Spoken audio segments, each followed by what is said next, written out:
Welcome everyone to session 53 of The Space Between.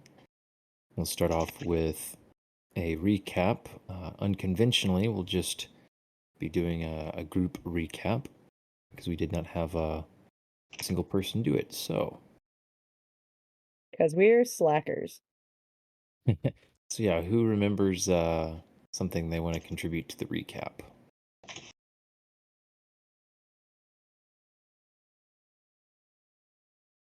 I would say that Cherry did a lot of talking and that she was really sadly misinterpreted by her fellow crewmates as being sarcastic to Nikki Nebula when she was trying to be fawning. Whoopsie. Yeah, right? Not the You try mix-up to you be a want to have. sycophant and it just doesn't work out. Backfires. Yeah, it does. Oh, we also Don't be a had sycophant, kid. an excursion out into the city, picking up Oh yeah, that's parts and talking about coffee. There Oh, was a coffee incident. there was Uh-huh. also a bar incident.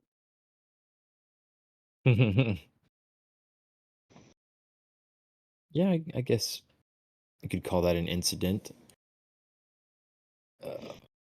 You had dropped him off at a bar, and then you picked him up from a bar 6 hours later. That qualifies. Harry, With this Harry conference. may or may not have lost track of time. Gave time for Ryu to get in touch with his conscience. I Yep. was gonna say we get to roleplay his conscience. Yeah, And true. in addition to getting a swanky ride to Nikki Nebula's, we got to wear the clothes to match too. We did get to wear swanky clothes. Ooh. So our charisma checks are going to be on point. Just saying.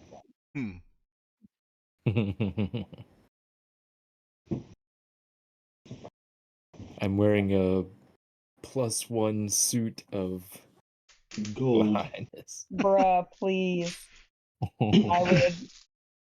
I would spend my money on that so fast. There you go. You put on your suit of rizzing, and then you're still. Right?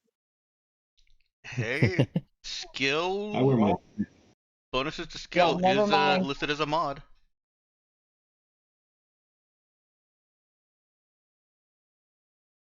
Yeah, now the real question comes down to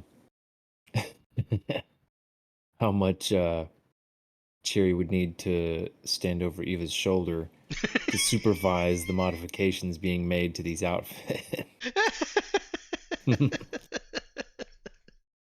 Might be an unconventional mod that takes more than purely a fixed skill, but a bit of I don't know, maybe Don't touch of a worry, she's connect had skill.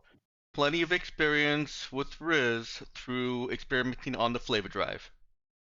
Nope. True. Just figure out which pheromones to add to the aroma. Oh my word. Absolutely not. Like, why does this shirt taste like raspberry? The next question better be, and why do I like cherry so much now? Yeah. Feeling this strange Terrifying. impulse to smile in Cherry's direction, and I don't understand it. Oh my. What would only make that acceptable is if it's a quote from Bo.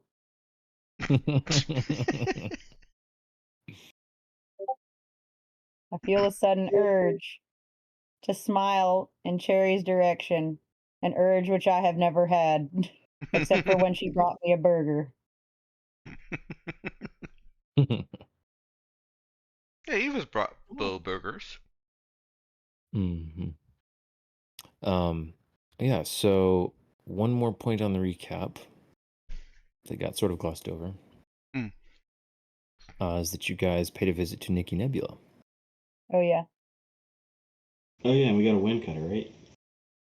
Oh my word. That duffel bag of wind cutters is waiting for us in this sector somewhere. I can feel it in my bones. Just haven't looked under the right table yet. Mm-hmm. Oh my word. Behind the right bookshelf.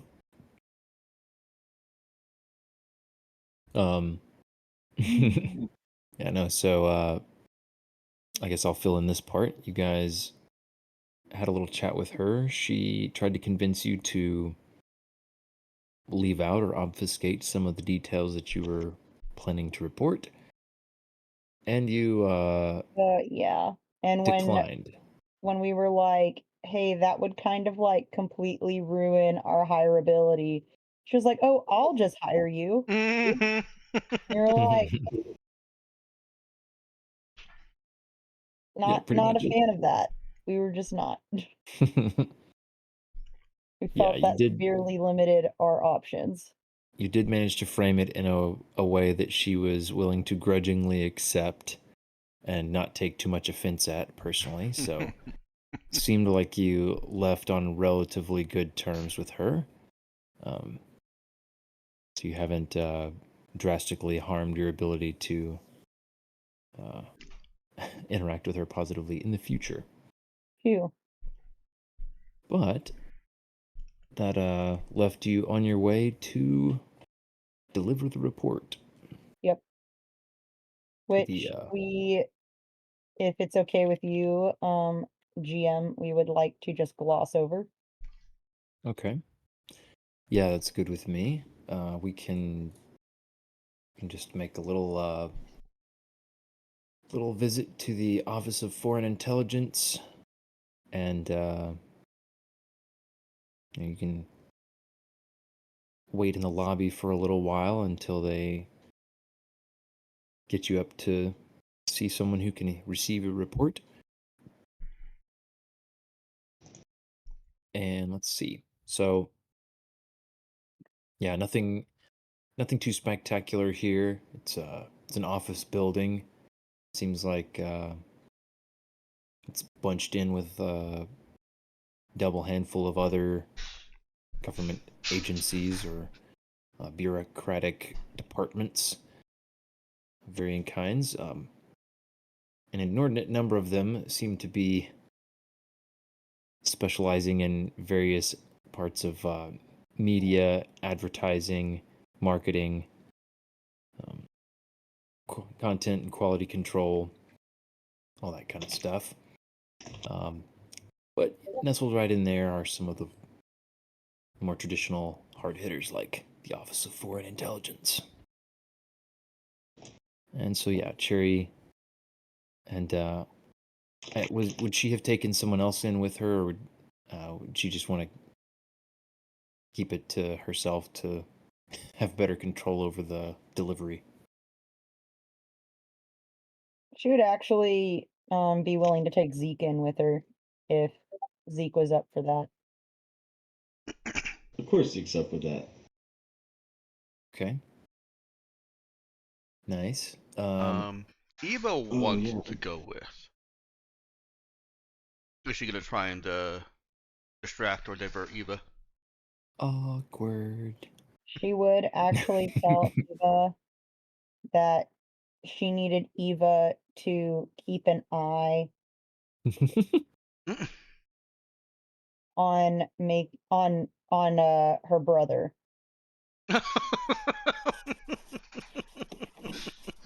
Oh, her brother. Yeah.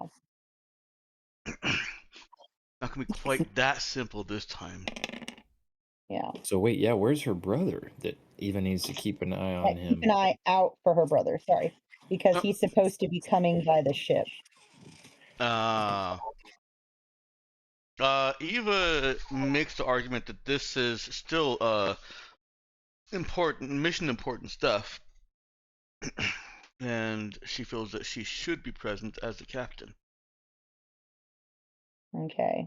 Well, if she truly wants to come, like if it's really important to her, Cherry's not going to stop her. However, she would say, I think it'll be more efficiently delivered if it's just me. And I'm not going to be saying anything different than what I said to Nikki Nebula, if you were paying attention during that meeting. Bo can also sweeten it by saying that he needs he was contemplating doing some mods on his gun, and he needs a captainly approval before. And that there's no way that he could manage this on his own because he just doesn't have the same technical know-how, and he'll text Cherry that she owes him one. Cherry's going to interpret that as one burger, unless he says otherwise. He will definitely accept favors in the form of burgers. Well, Well, yeah. That's only if it works, though. So He's yeah, doing his best job to lay it on thick. Eva asks for a timeline when Daisuke should be arriving so that she can plan how to instruct Bo and prepare a lesson plan. All right, sweet. Cherry would text her the information. And then she would immediately text Daisuke after that and tell him, hey, you better show up at this time. How much notice is she giving him? She's giving him a 3-hour notice. Alrighty. But she gave Eva a 1-hour window. Okay. All right. With double teaming Eva and a 1 on her insight check, I think that's a success. If you Sounds right to really me. did for like out of character purposes, if you really wanted her to be there, No. I'm not going to tell you you can't. No, Okay. that was purely an Eva thing. She felt like she should be there. She didn't actually want to be there. Not like excessively. She We wanted just to. thought this is probably a captain thing, Yes. and I am a captain. Yeah, if Yeah. I want to be a good captain, I should do this. That was the bulk of it. There was some mild interest in seeing how things go here. But the bulk of it was this is a captain thing. I should be a good captain and be here. But yeah, combo Daisuke plus being able to explain guns to Bo. That's Yeah. a really funny sentence.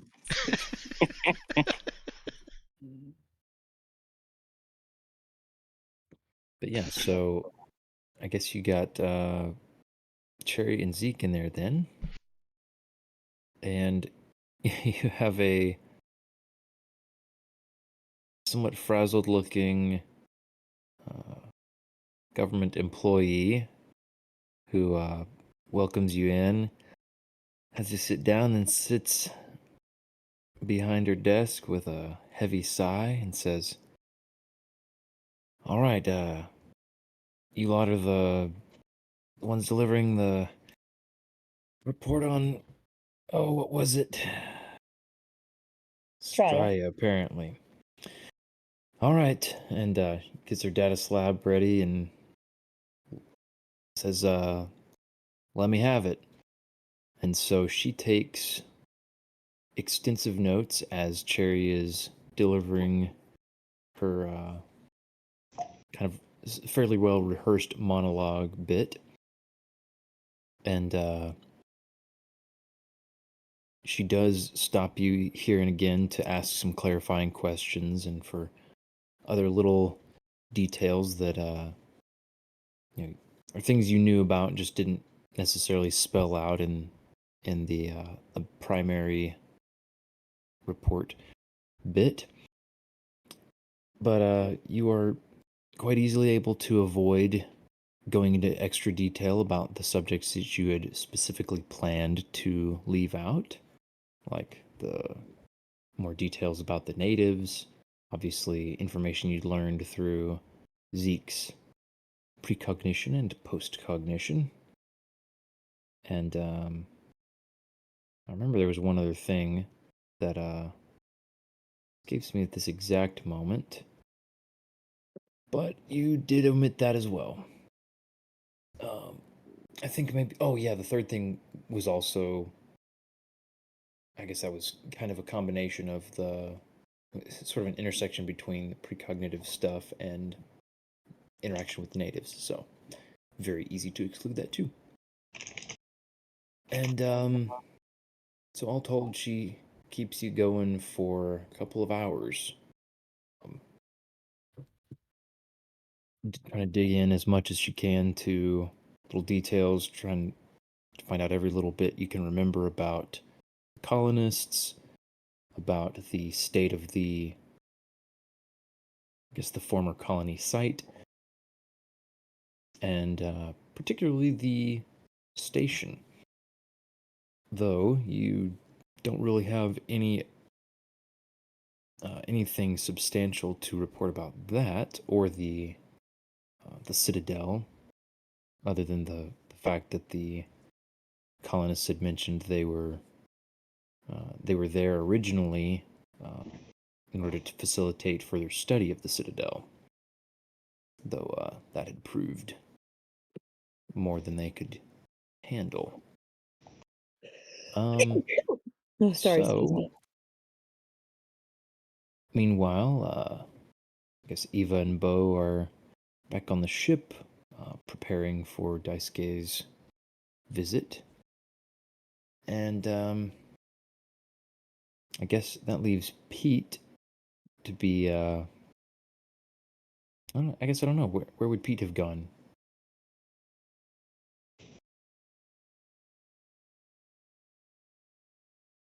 Is he just standing watch at the agency there, waiting for Cherry and Zeke to come out? Or would she have gone back to the ship? Sorry, would he have gone back to the ship? Goodness. Might be a little fried myself tonight.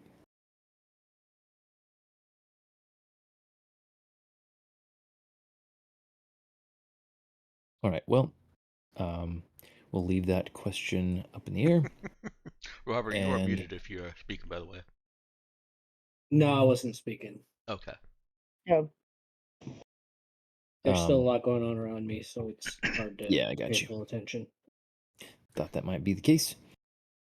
Yeah, so at long last, the government administrator is done. She says, all right, thank you very much. And she hands you sort of like a little voucher that just says, accomplished, task given, paid out of the order of, Foreign Intelligence Division, whatever, blah blah blah. Redeemable at any exchange of light. So she's signed it off, and you have got your money to go cash out, and you are dismissed. Question. You want to try and negotiate hazard pay?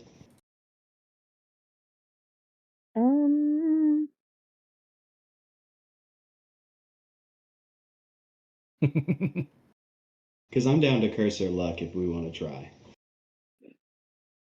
yeah, man, let's do it. All right. Ben, can I do that? All right, let's see. So you're wanting to try to negotiate for hazard pay, and you're wanting to curse the NPC's luck. Maybe check what happens before you do that. If she's like, yeah, definitely, I'll see what I can do, and then we curse her luck. It'd be so terrible. It basically Yeah. gives her disadvantage. Yeah, I'm trying to think, because we had talked a little bit before about how to handle situations where you're going to, curse an NPC's luck, and I I had definitely I had said something to the effect of that I would plan to basically try to give you a heads up. Hey, this NPC is going to make a skill check to see how this situation goes. But how could you have known I was a stinker?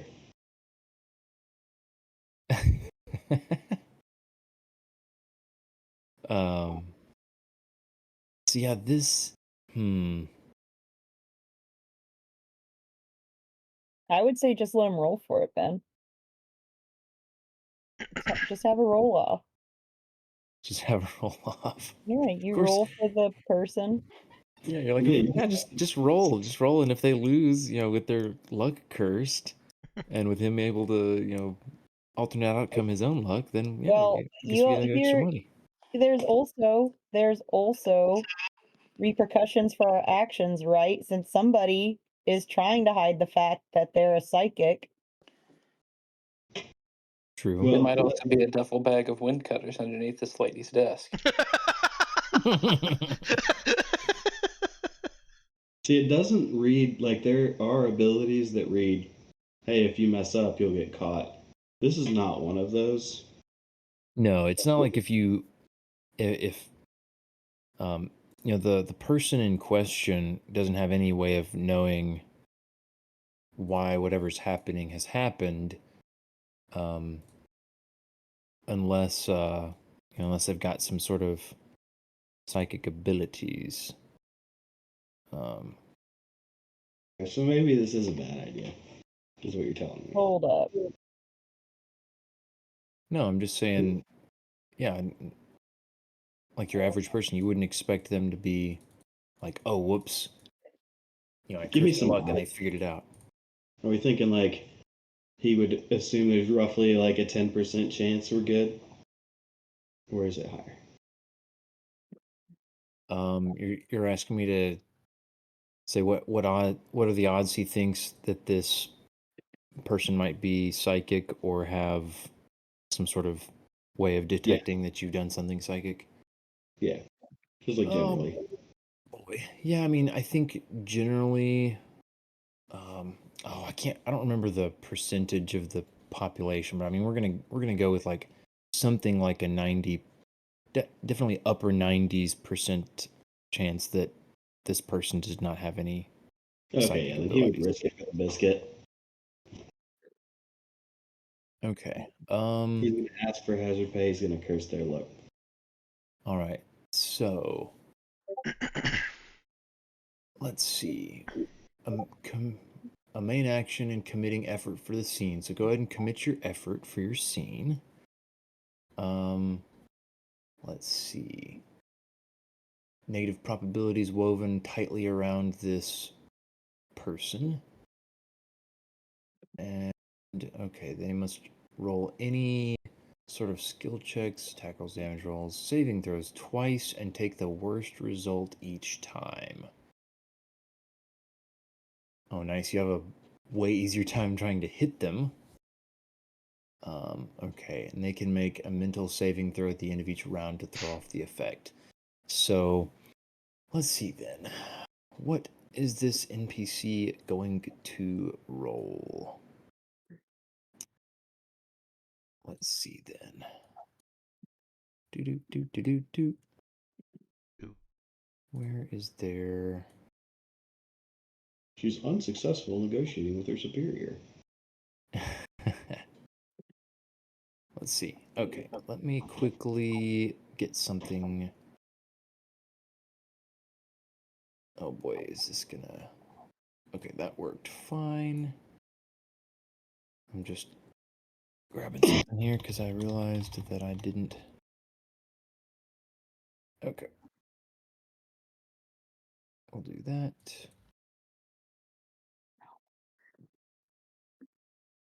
And we have this. Okay. So we're going to do I guess we'll say. So Zeke is asking for hazard pay. What should I have him roll to contest this? I would probably take either a connect, a trade, or a talk check. Any one of those with charisma. Can I assist him in this? Yes. So you can go ahead and Okay. roll first. One moment. I'm clicking over to that tab.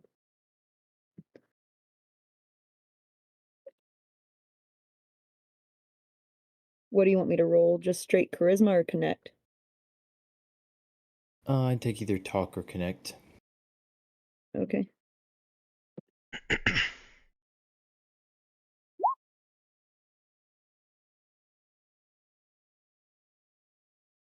I don't know if Okay. that helps.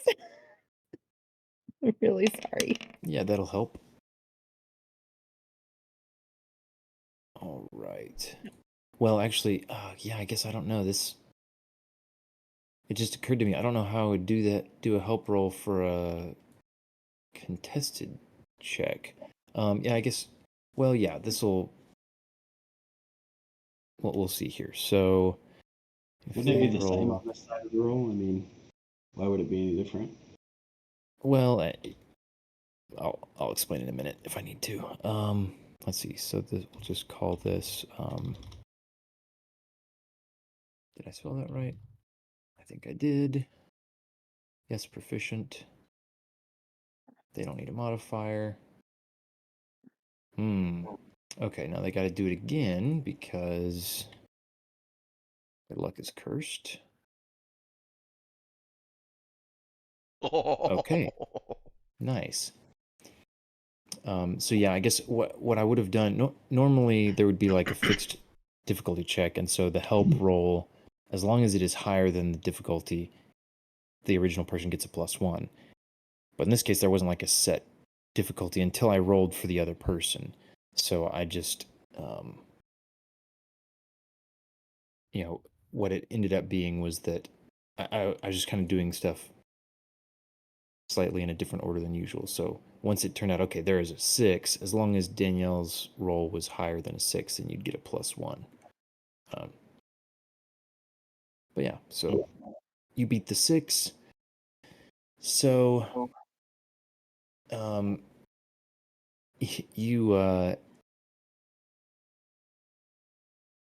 you try to put the verbal judo on this beleaguered government official, and Cherry lays it on thick about how Am I laying it on really thick? scary and dangerous it all was, and So says, dangerous. well, yeah, I mean it was kind of understood that it was some kind of a scouting mission, into a uncharted, as far as we could find any information, planet, just to gather whatever information you could. So it was kind of built into the pay already. But some additional pressure. She ends up relenting and allowing us how she has a little bit of leeway to award additional payout if you can justify the the additional expense. So she'll go ahead and she'll she'll slap together a couple of forms for you to fill out, detailing specific stuff, and she would grudgingly recommend that you go ahead and focus on some details of your near-death experience with various creatures on the planet, and the some of the extra information you went out of your way to gather. This is when Right. her boss calls her in and says, "You're supposed to be helping our people." Definitely going to mention the ongoing therapy that's needed. Oh, Pain and suffering. Yep. And so she will, let's see, she'll add an additional 2,500 credits. So that'll bump you up to, let's see, what's that going to be? Because there are 5 of you, so I think that's, well, it's 5,250 credits total. Let me put this here. Let's see, Dex is usually the one posting these, but Oh, I post them after you post them. You put the numbers first, and then I put them in the ship funds okay, or sounds the good. funds channel. Oh, All and I can right. finally hit end. Wow, Discord has held this message in this channel that I typed up 2 weeks ago. I hit enter. Nice. thank you for your service, Discord. That's actually almost kind of impressive. I did not expect that. I was gonna say, thank you for I your service. Yeah, I had saved it into a text file just because I expected it to get wiped. Alright. And here we are, and it's not wiped. Woohoo. Mm-hmm. Alright, That's a nice payout. Bravo. that Mm-hmm. is. Services rendered.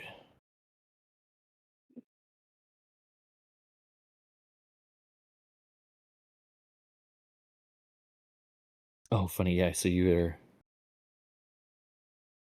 Pop-Tart parts. Is that the name of that drone? Oh yeah, unless Cherry absolutely refuses it. You would ask what a Pop Tart is. Nice. I like it. All right. So yeah, you guys strong-armed him for a little more money, and so she forks over the extra little chit for your hazard pay. I like and to then think this bids isn't you the good day. first time a really bougie Lohanudanian has requested such a thing. Oh, almost certainly not. Yeah. Oh yeah, I forgot how dapper we look right now. It's gotta Let's be just weird. say she didn't even look away from you when she reached for that form. Ben, do you want me to separate it into the original reward and the bonus reward? That's up to Yeah, you. fam. I don't Do it.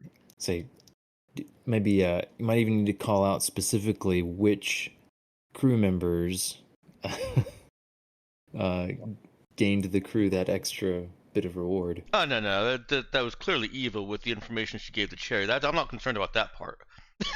Oh yeah, Obviously. actually, you know, yeah. No, So more for your benefit, so that when you look back, in a year's time, and think, wait a minute, that was supposed to be 40,000, not 5,250. They cheated me. no, it's all good. Okay. I've got notes on my end also.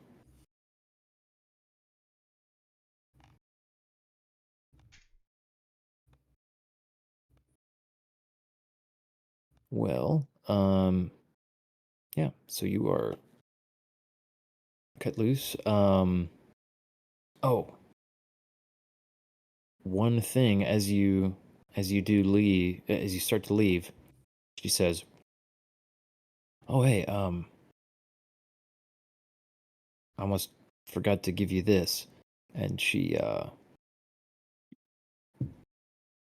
hands you a sheet with a printout with some contact information and a projected date. She said, "Yeah, they had me prepare this follow-up offer. It's a little bit bare bones so far, but yeah, I assume they're gonna be processing this report, and they'll be reaching out soon enough. Of course, if you're interested in getting an update sooner, or just letting them know that you're ready and waiting, they'll yeah, you can contact somebody here, but they'll probably want some help with the follow up if they decide to do that. Follow up. Yeah, you know. That was out of She, character. oh, okay. But yeah, she glances back down at the report. There's a lot in here, but I don't know. Between you and me, I don't think it's too much beyond what they were anticipating. So yeah, I'd be gearing up, and of course, assuming you're interested in more work.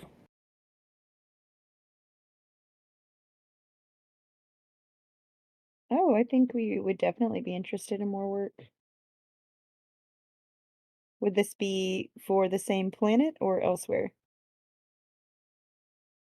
Yeah, same planet. Thank you very Um, much. I'll look over this with my boss. Or, yeah, sorry, my captain. I'm still new to crew. sure thing, honey. And then she gives you a little wave and gets back to taking notes in her data slab. Cherry is very impressed with her note taking and feels more confident in their employers after this interview.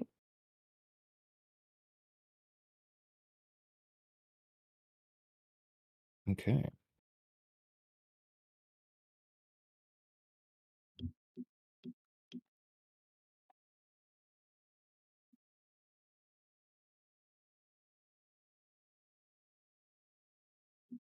Okay.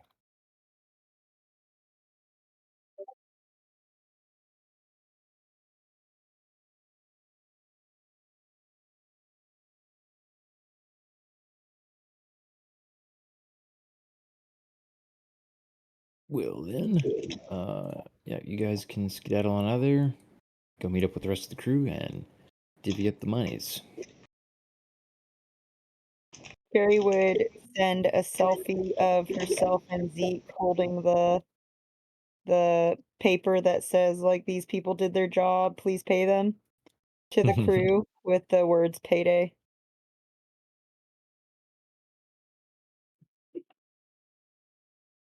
All right. Nice.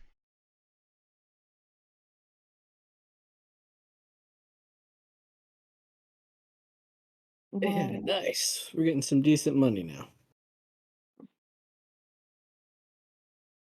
Upgrades, people. Upgrade. Am I the only person that thought we were getting decent money before? I mean, we got decent money before, but it's different at getting love and credits. So That's true. I guess that makes sense for Cherry as well, because she's like, "What's the difference?" the difference is other people accept it too. Yeah, but she's lived on Lohenu Da her whole life I is what I'm saying. know. I know. You're like, "Stop making sense, Danielle, no." You're too far in character. Pull back, pull back. Pull back. You've gone too deep.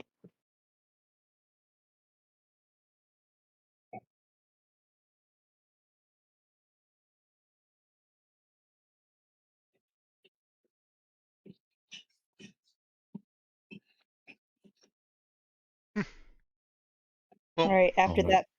after that payday, Cherry's gonna look at Zeke excitedly and ask him if he wants to go to the boba shop.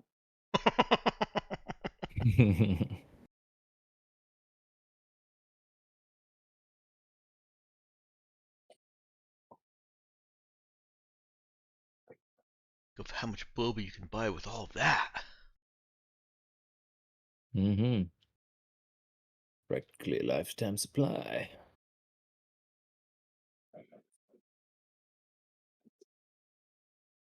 Oh, I think Avery may have gone AFK like Yeah, I think 2 he minutes did. before. So, That's yeah. unfortunate. Cherry can drag Zeke along. I imagine he's probably not going to object too much. Yeah.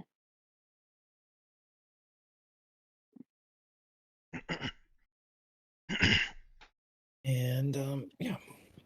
Meanwhile, Daisuke arrives on the ship. Now, I need from Cherry what she texted Daisuke about what he was going to the ship to do.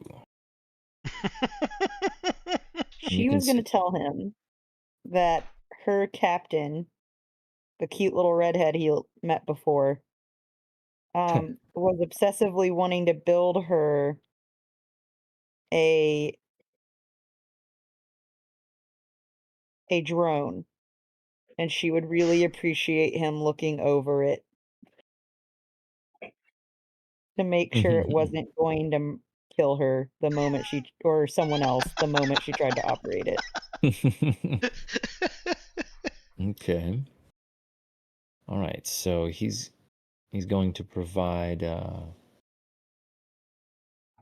just a second opinion on Yeah. the state But of she the does build. tell him, be chill. Don't let her know you're looking really hard at her work. All right. He'll text her back then. So I'm supposed to double check her work, but not look like I'm double checking her work. Just pretend you're really interested. Which you're a big enough nerd. You probably will be once she gets talking. He just replies, "Rude." And then she's going to respond back with a little winky face and say, "You know I'm right." Yeah, he'll respond with you know, a huffing emoji, and then he'll leave it at that. Mhm. But yeah, he shows up. I need to ask for a little bit of context before we get to Daisuke. Okay. What you need? Ethan, how engaged is Bo in his part of the distraction? He might have actually seemed more engaged than even Evo was hoping. He comes with a pre-made list of mods that he intended to add to certain guns, and a discussion of like, oh well, I know these things about the wiring and the interplay of these multiple mods together and everything. And so I guess pretty well abandoning the pretense of like, oh, I needed to be taught anything to. He had a very set plan for the mods, but knew that that would probably be enough to occupy her. Just the discussion of technology. Yeah, it is. I don't think she even remembers that she was excited about to teach him once they get going. So next question. How interested is he in the impossibly the inefficiency but awesome factor of a saw blade launcher? Um, hmm. I think while you could see a brief moment of temptation for him at the beautiful insanity of a saw blade launcher, that he's made this list with a purpose, although he's still being a little cagey about that. Okay.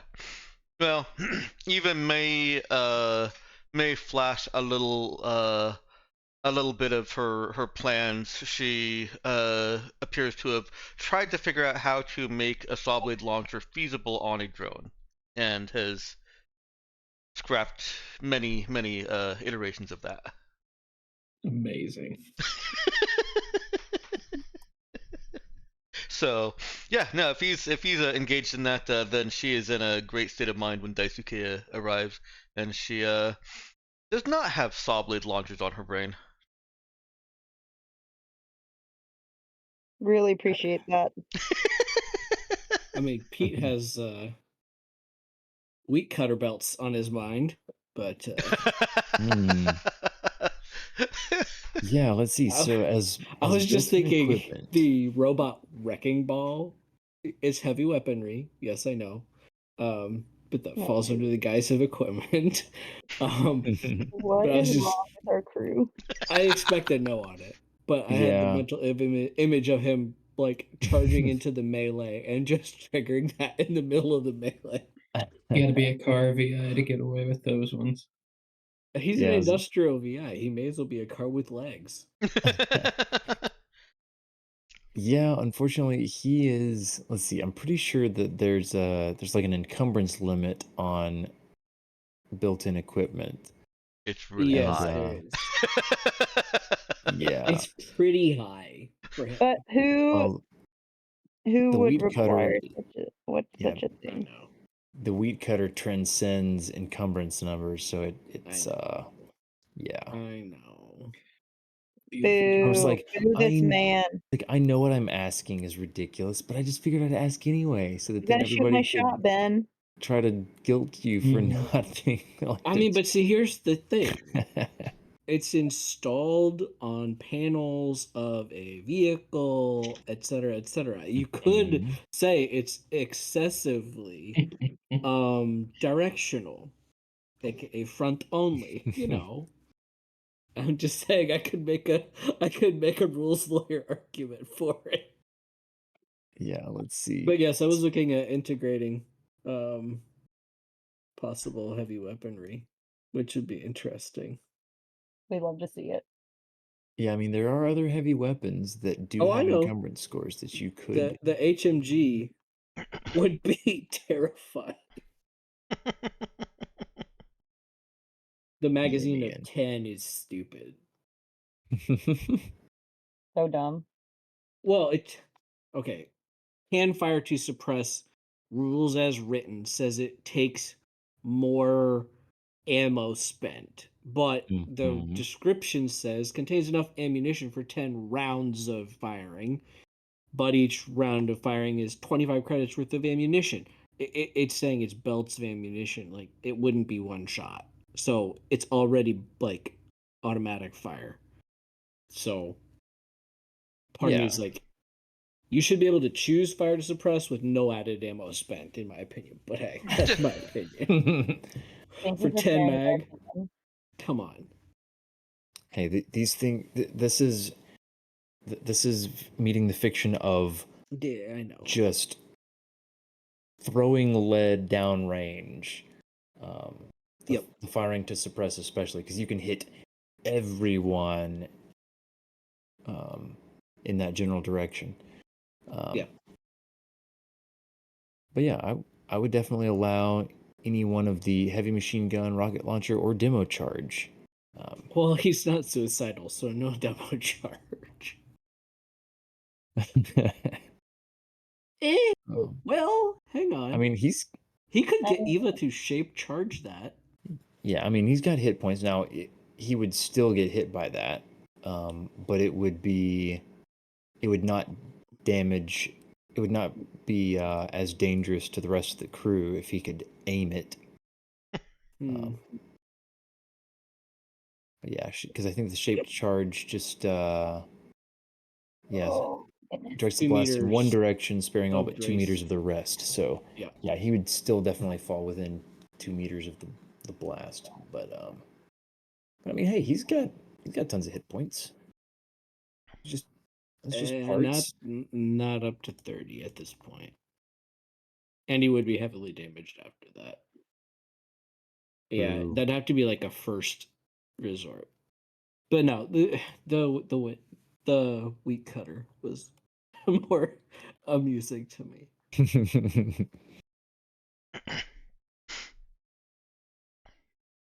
Yeah, that would be pretty funny. I mean, yeah, let's see. I wonder. Well, now I'm getting down a rabbit trail of Yeah. We should get back to this vehicle session stat plots. because Back to the realm of. I got on a rabbit trail myself. I mean, they were some pretty fun rabbits.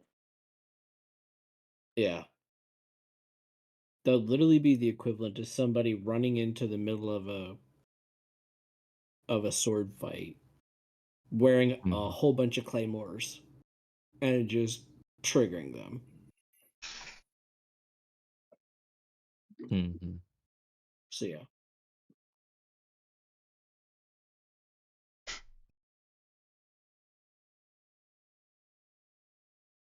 Well, let's see. So we've got. Oh dear. All right. So we had Daisuke on his way. Mhm. Dex had asked Ethan a question about Bo. Yep, we resolved all that. Resolved all that. Okay. Yep, I'm And ready then we for got talking Daisuke. about we cared about. Okay, ready for Daisuke. Bring on Bachelor number 2.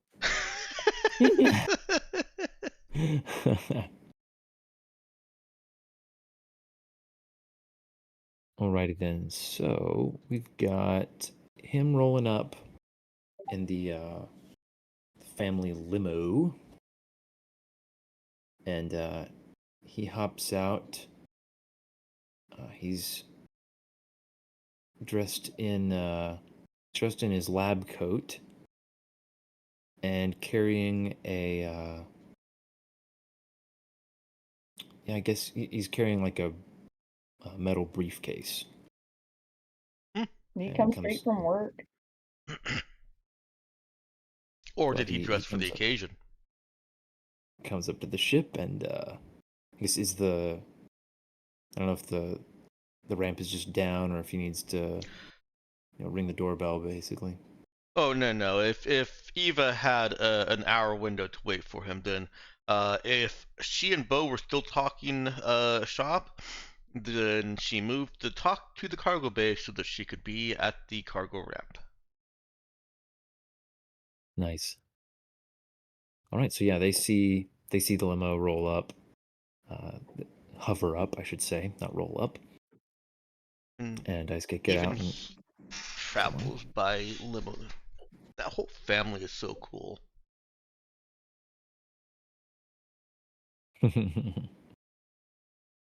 Oh man, Bo, remember rats, dino steaks.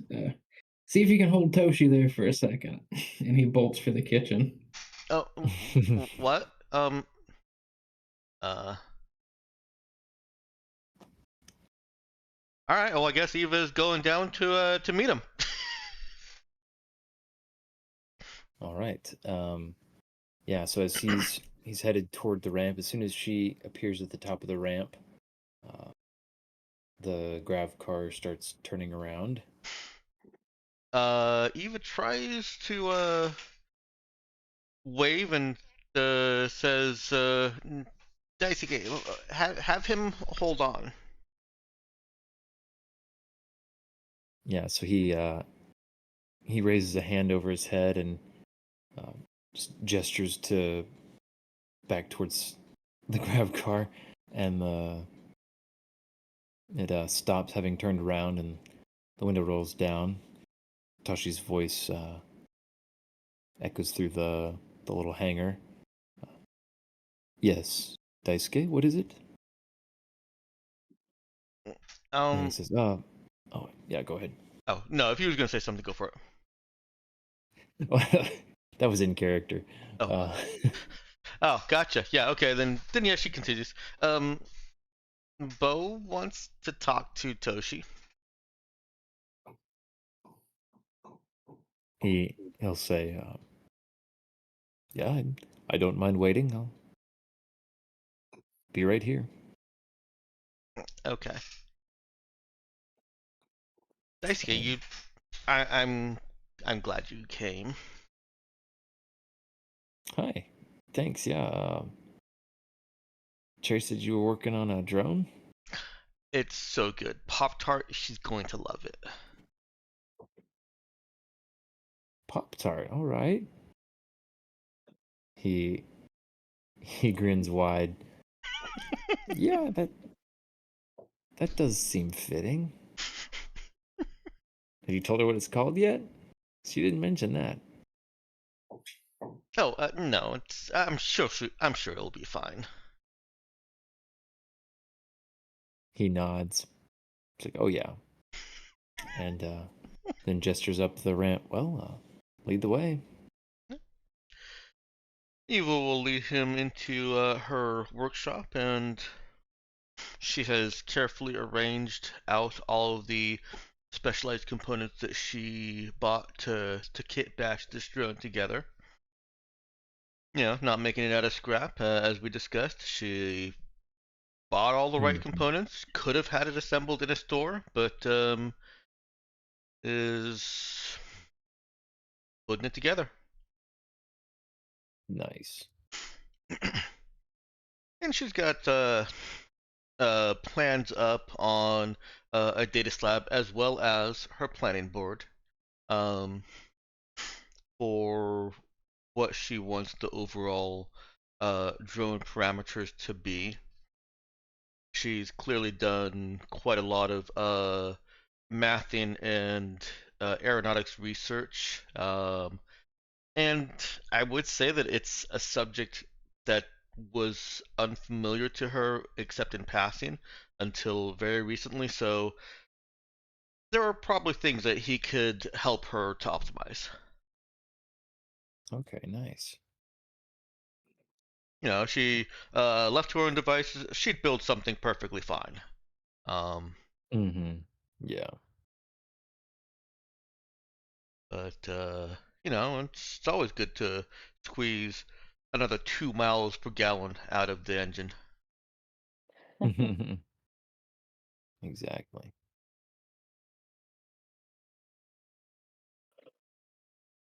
Makes sense. And we don't have to role play all the way through it unless you want to. I would just say that she's enamored of his presence more than the drone at first, but as they get talking about the drone, him being there is just kind of a pleasant afterthought for her. Maybe not afterthought. It's like it goes from he's 70% of her attention down to he's like 15% of her attention. Okay. Yeah, so see then, yeah, he'll be perusing her planning board with a lot of her calculations and stuff that she's uh how would you describe him, as orderly or kind of a scattered scrawl? Both.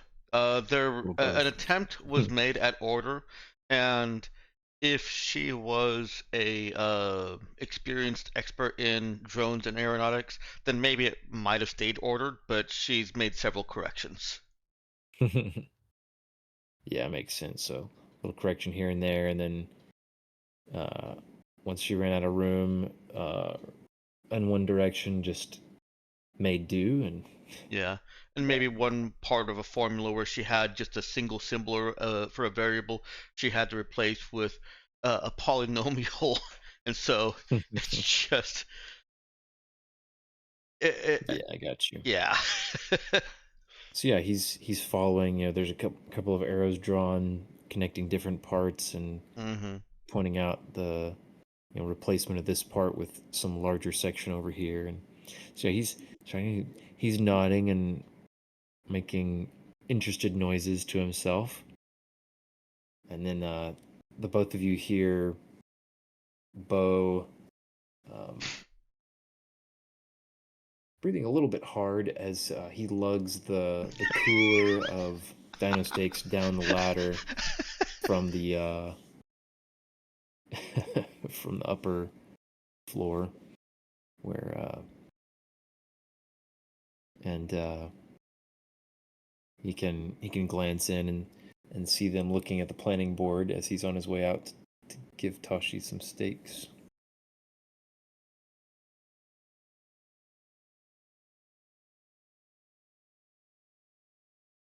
But yeah, he finds the grav car just waiting right where it was before, just turned around, and Tashi sees him lugging the cooler over. What happened? Okay. Sorry.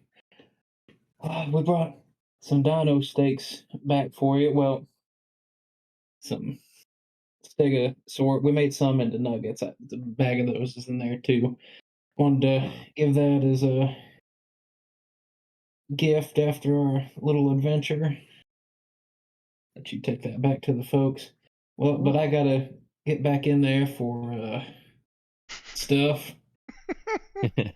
Yeah, so he's as soon as he hears Dino Steaks, his door opens on the other side, and the trunk of the limo opens as well, and he's walking around to the back as well. I certainly wouldn't turn down such a gift. Thank you, Bo. So he stands there looking at him with the cooler. Just is the whole cooler for us, or Oh yeah. wow? Well, I guess that cooler's actually Eva's. I should probably make sure. Well, I doubt she'll miss it, or she'll build a new one out of tin cans and styrofoam. Oh well, don't worry. I'll be sure to return it before you take off from the planet again. I assume you're not leaving quite yet. Oh yeah, I think we should be here for a bit. He'll pop it open and glance inside, raise an eyebrow. These look like excellent cuts. If unusual meat, I'm quite interested to try them and introduce them to the rest of the family. Thank you, Bo. Oh yeah, y'all enjoy. Figured that'd be up your alley after you were showing Zeke all that fancy pantsy whatchamacallit stuff last time. Yes, indeed. And he'll make a fairly formal bow to Bo and thank him again before settling the cooler in the trunk and strapping it in place. Then, well, you said you needed to get back in the ship. I won't keep you, but thank you again. Oh, thank you. Yeah, I'm trying to stuff. I mean, see what they're going on about in there. Probably nerd stuff, but I guess I should be in there because, well, Yeah, nerd stuff is important. you're picking up what I'm putting down. See you later, G's. Jeeves. He chuckles and walks back to the driver's side as you run off to the ship.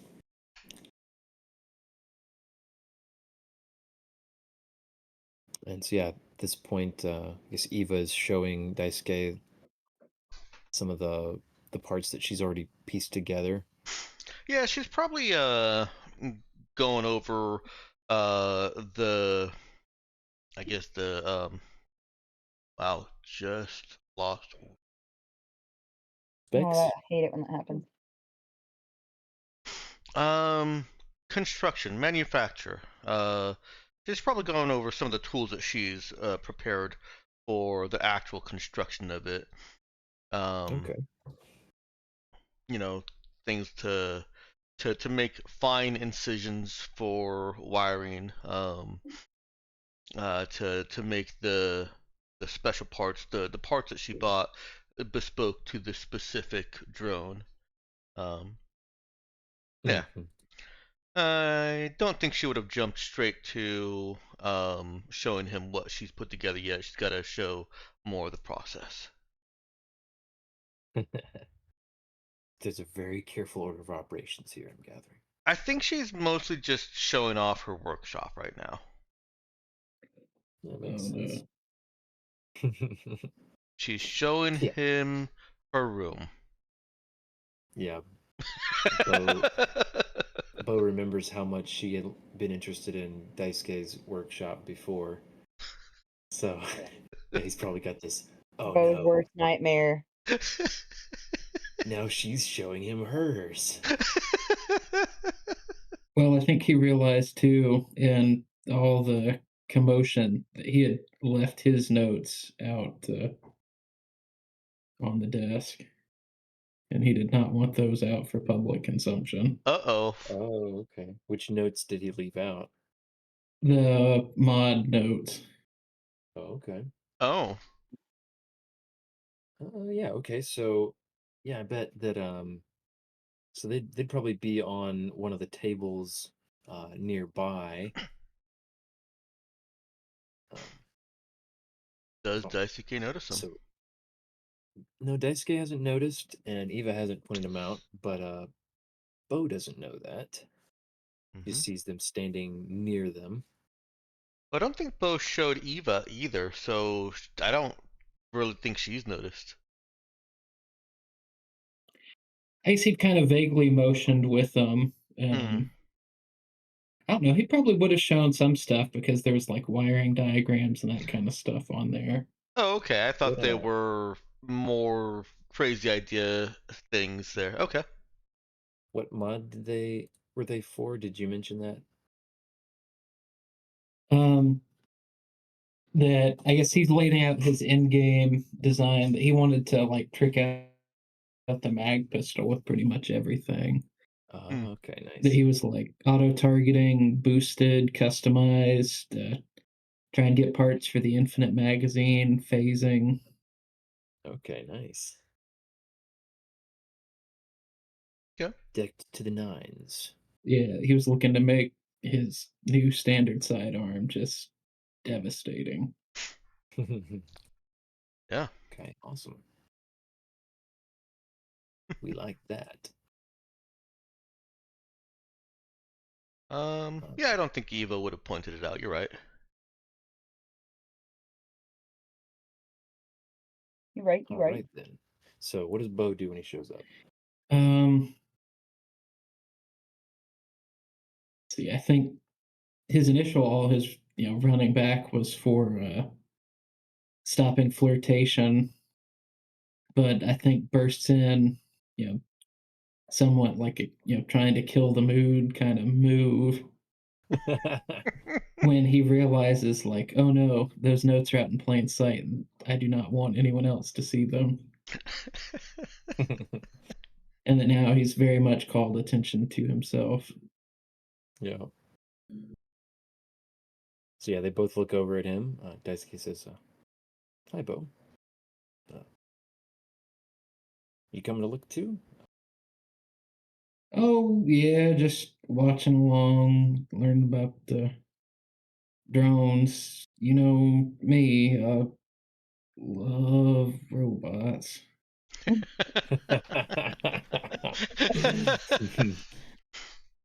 Yeah, Daisuke kind of he does the step back to include the new person who's entered the conversation, and says, "Yeah, don't mind me. I think it was just showing off some of her tools and workspace. We hadn't quite gotten to the really good part yet, so you're in time." Oh, Oh, we're doing that right now. Come join us, Bo. what luck! What?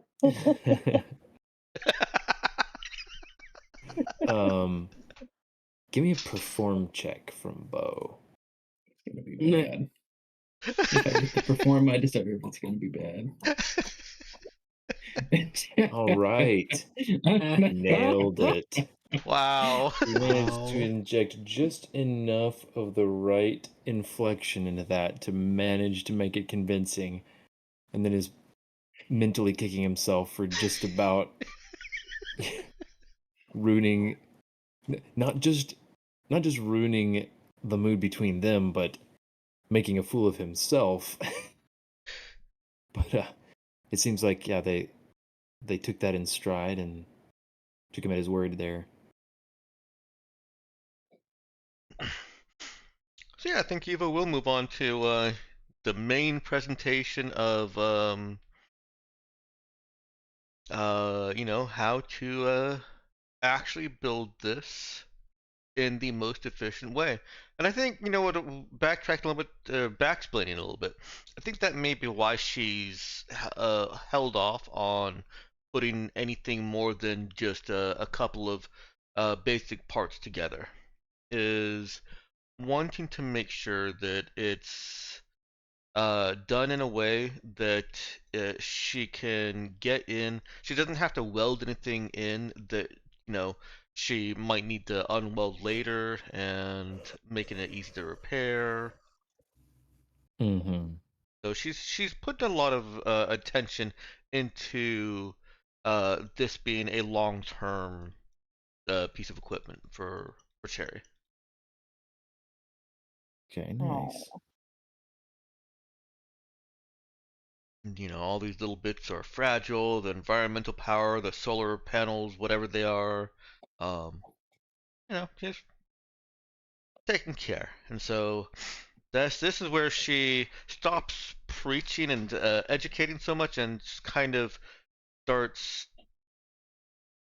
um, sort of asking.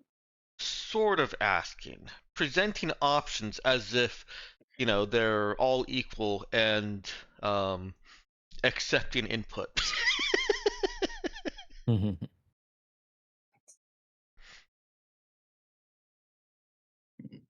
Makes sense. Interessante. It's mid spiel. Can Bo try to sneak his papers back? Yeah, I think so. Give me a sneak check.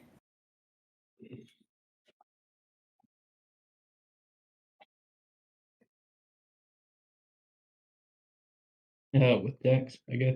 Yeah. I'm not helping you. Don't. Well, that probably beats both of their notices, but Eva Yeah, I can't wasn't even even roll gonna that roll high. for him. Exactly. I feel like their notice rolls would be on a disadvantage. Yeah, there was no touching that. So, yeah, Bo is effortlessly able to retrieve his notes and hide them without them even realizing that he's not standing right there, still watching and listening while he does that. And so he can Feel like come he back probably evenly. even whispers something like "bunch of nerds" while he's doing it. Don't even notice when someone pulls something out from right under their noses. And they don't even hear that. Yeah, so he can be back to listening along and playing the part of the interested observer. Of the person who just loves robots.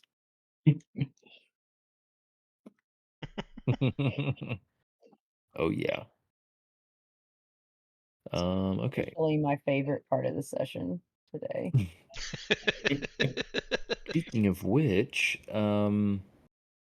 Cherry and Zeke would be on their way back. We did not fully establish where Pete had been. Robert, did you have a preference if he had gone to the ship with Eva and Bo, or if he'd stayed with Cherry and Zeke? He probably went back to the ship. Okay. Feel free to have him wander by or interject at any moment you see fit. This might be a good moment for it, that you all get the message that Cherry and Zeke are on their way back toward the ship. No, the message is payday. Well, they did get that message. I guess we didn't go over their reactions to that message.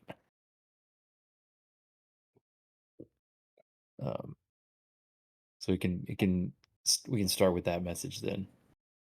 Get the Zeke payday follows it up. selfie. Zeke follows it up with $4 signs. Or some money face emojis or something in the chat. I think because it got established, I have to have Eva look at it and just kind of look away as if that's okay. Oh man, you know what I just realized that we definitely need, What? and I'm gonna deeply regret saying this if we do this. Then why are you saying it? Just lick that thought. Does it taste good? Answer is Lick that no. thought. I Don't think share it's it. I think it's gonna be worth it. Okay. More worth it than the regret that I would have. Okay. We have out of character chat and the out of character memes channel. Oh no. What we do In not character have chat. is in character chat. We have session chat, but that hasn't really that's ended up being more, I don't know. That gets used for other stuff. We don't have like in character group chat. Isn't that kind of what we use Roll20 for, though?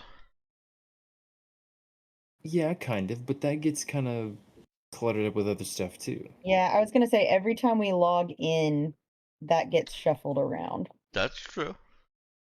And all the dice rolls and stuff, spacing stuff out too, so Yeah. just a thought. Just a thought. Just the mention of specific emojis being sent and people's reactions, I was like, this that could get very out of hand, but that would be a lot of fun to have you guys. All right, you guys can group chat in character here, real time with the session. I mean, I think that sounds fun. I don't know why you would regret that, but I'm sure I'm part of the reason. Mostly just from a GM has a hard enough time concentrating when stuff shows up in out of character chat or memes, but it's always worth it. It's always worth it. Oh, that's high praise. No context. Yeah. Danielle, do you want to give the context for that, or should I? Nope. For what?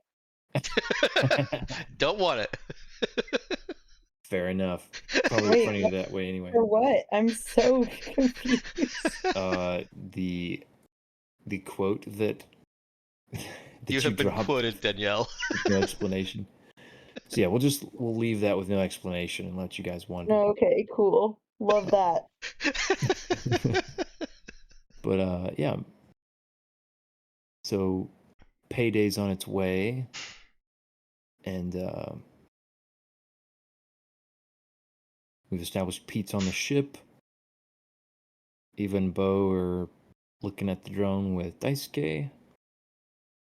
I think And, it eventually Having a- becomes. Sorry, go ahead, Danielle. I was just gonna say having a grand old time, that's all. Oh, yeah. Hmm. I've had to think about this a lot. I think it eventually does become more of a collaborative conversation, because although I know I threatened that Eva is just going to talk and talk and talk incessantly, that can't actually be, because she doesn't actually know everything, and so she has to learn somehow. And some of the professors liked her. Most professors don't like anyone who only talks and never listens, no matter how smart they are. So things true. like when Eva's sitting down and talking mods with Bo, it almost always starts off as she's just talking, she's the know-it-all, she knows everything. But you get past those initial, minutes, maybe hours sometimes, and it's more of an actual spitballing conversation going back and forth. Nice. Mm-hmm. And I think that's happened with Cherry while piloting too. Eva almost certainly came on strong there, knowing everything, but then learning from Cherry. And that's probably where they are with the conversation in the workshop, unless Bo is doing something to prevent that.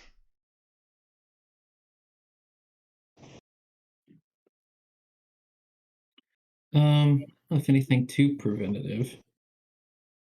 He just tries to keep it unflirty.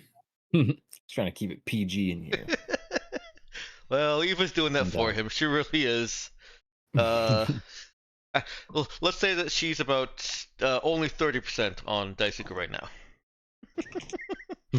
Hasn't gotten all the way down to 15. Wise, yeah. Yeah. Yeah. Yeah. Fortunately, to Bo's great pleasure, Daisuke and Eva are not even touching right now. Mission accomplished. And he What's hasn't even really had to do funny anything. is Bo thinking that he did anything to influence that. Even funnier is Bo thinking that this is a good thing. Also fair play. Because nerds don't have to touch. They're connecting on an intellectual level, and that's even worse.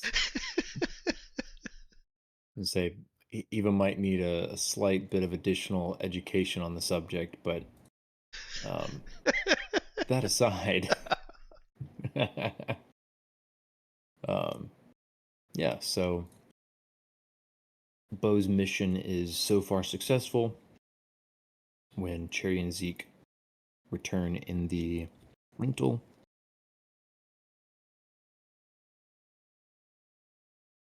and I don't know if you guys just let me know when you would like to take a break from in character, and if you'd like to do any other sorts of scenes or do other stuff. Because I realized that once again I did not ask you guys last session what you wanted to do after making your report. So we're just freestyling a little bit right now. Well, I think we definitely want to discuss the possibility of the follow-up job. Mm-hmm. And then Cherry needed to try and check on Ryu.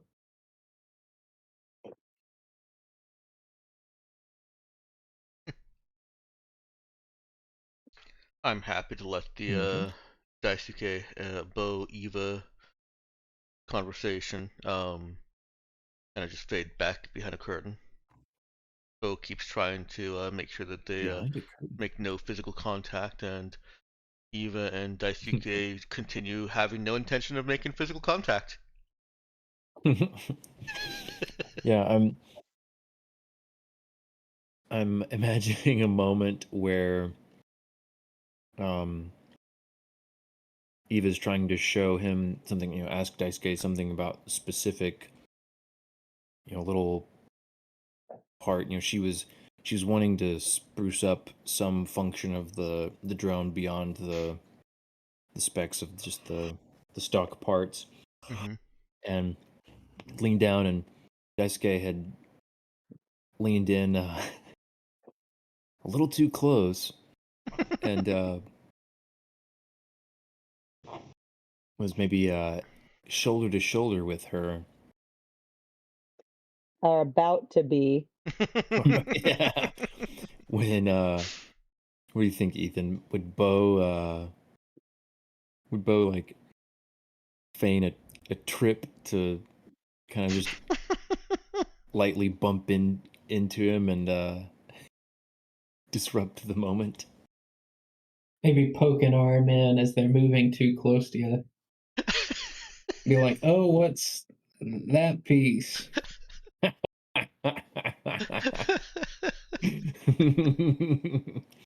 Even better. And yeah, Daisuke takes a step to the side, looking mildly apologetic. Oh, sorry. And Eva probably doesn't even notice the Nah, she rolls into yeah. explaining what that piece is. Along with Bo, we just went over this one.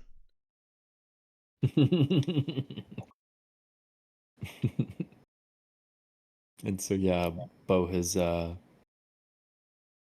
somewhat inserted himself between the two of them, looking very interested in these parts as we fade to black there. Before we fade to black, I do have one on that scene. I do have one additional thing to ponder and to terrify Danielle with.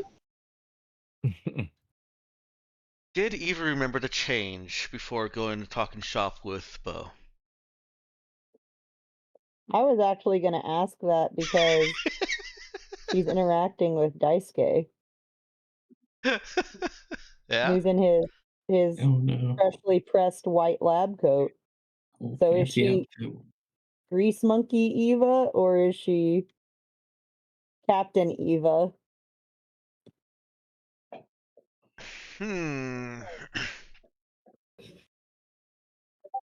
I'm not certain because one of the reasons she always wears the same clothes is so that she doesn't have to think about changing into certain clothes. Well, if she's bad about remembering to change into certain clothes, I feel like that means she probably didn't change. I think she's Captain Eva right now, yeah. Right, Okay. well, Crisis so averted. she's doing Grease Monkey stuff in her captain outfit, Yeah. but it's around Daisuke. I was gonna say this doesn't sound quite like Grease Monkey stuff. She's not. She's in her room. Yeah, she's not taking anything. Daniel's like, that room is a grease stain, guaranteed to happen. She also spent some time talking guns and gun parts and gun mods and those components with Bo before this.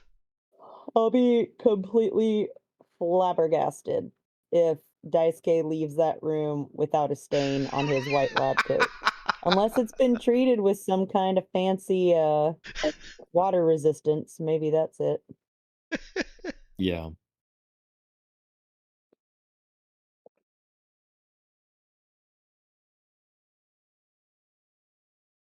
Yeah, no, she's definitely already gotten her captain clothes dirty. Did I we feel like if establish? Pete sees that, he's probably already like set up the washing machine with the extra degreaser pre-wash. God bless Pete. Nuclear powered washing machine. Uh, Yeah, basically. Somebody's got to do it.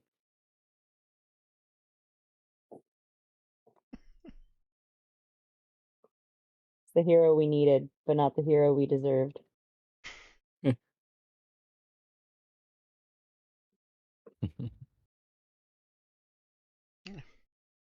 all right, I just wanted to throw that out into the world, and now they.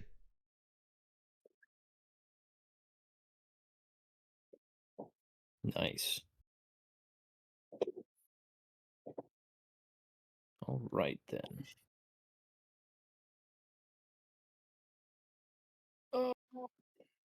So Cherry checking on Ryu.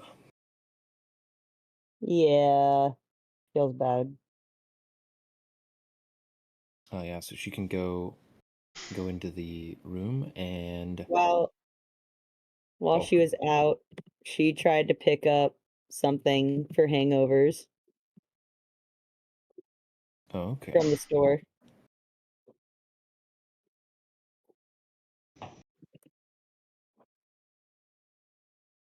All right.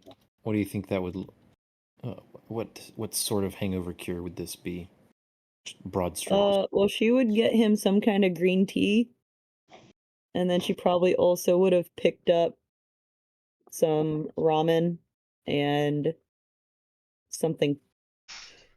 This is gonna sound really hyper specific, but pickled plums are apparently a Japanese hangover cure.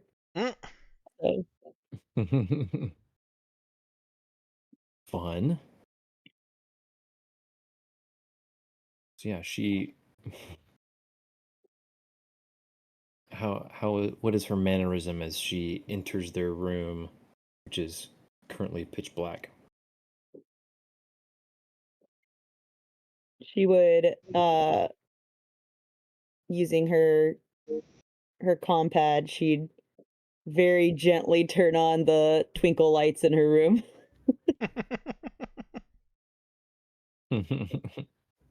She'd be He's like, still "Hey, passed out cold.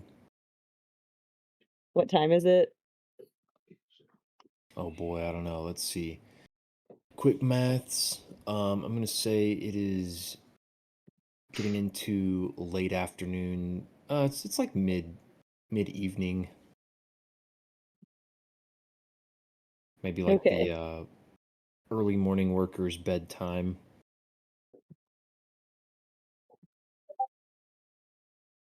So, okay, so then Quick then maths. that gives my next question. Um, how long has he been sleeping? Several hours. That doesn't tell me anything. Like more than normal or Four- less than normal? That's what 4 I'm hours. It's been a hefty nap. a hefty nap. Yeah. So this is not the next day. This is the same day. No, same day. Okay. She's gonna stick the green tea, the little bottled green tea next to his bed, along with the jar of pickled plums. And then she's gonna put the ramen container with all the little Tupperware and everything that came with it on the table.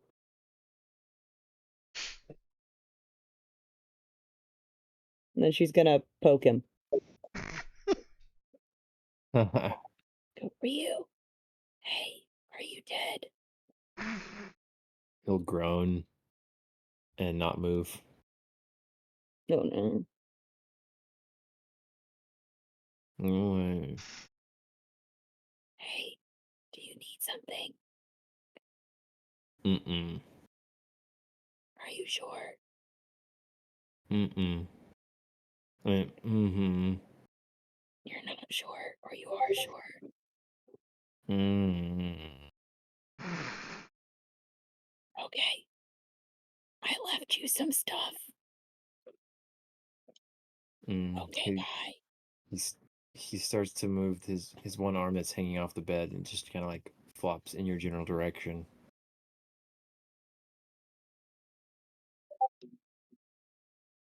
Okay.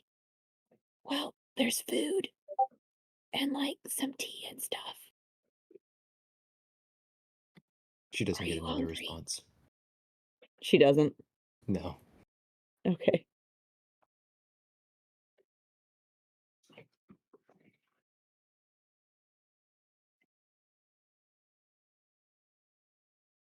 All right. She'll leave at that point and go check on Daisuke.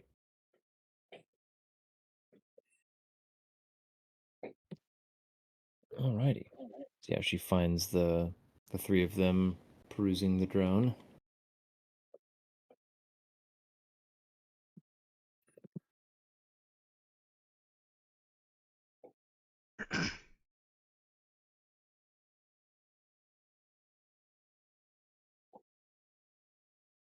That is a hyper specific GIF reaction, Ethan.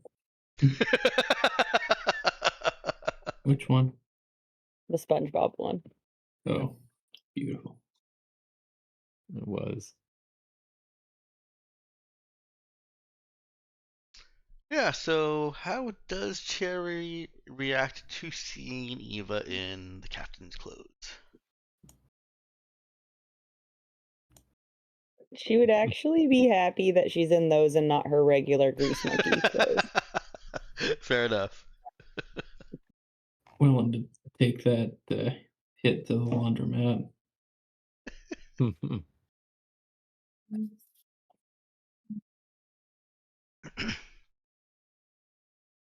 Yeah.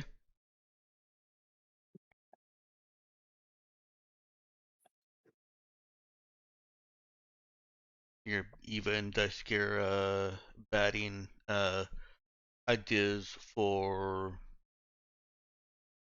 EM frequency control patterns back and forth, uh, handshakes, all the good techno garble. Techno garble. Got it. Techno garble. Yep. Yep.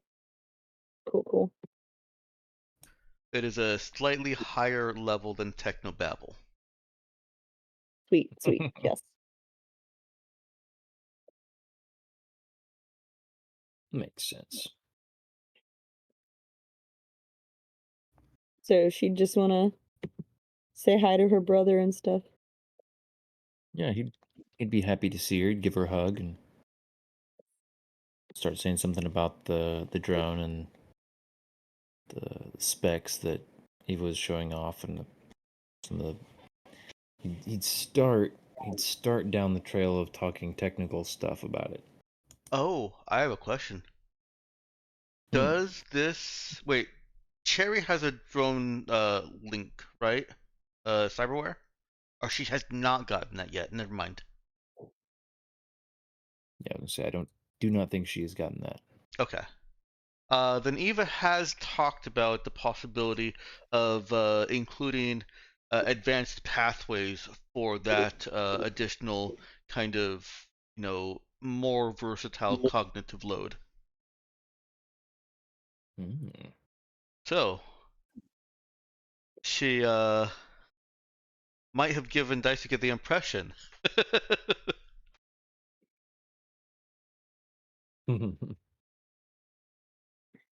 Oh, that Cherry has one. Yeah. That Cherry Okay. has what?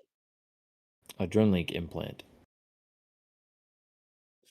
I forget the exact name of it, but basically a drone control link Yeah, I think that in the actually is it. brain. Yeah.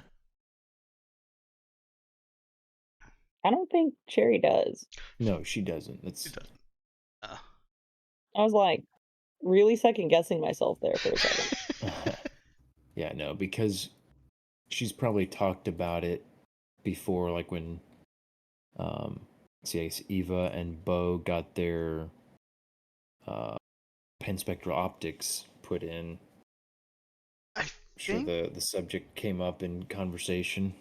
I think when it actually came up was probably more sometime when Cher was talking about other people using drones for video cameras that can just control them with their mind.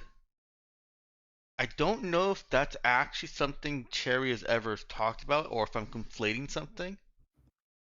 It sounds like something that Eva would just assume that Cherry would want. Okay, that's fair.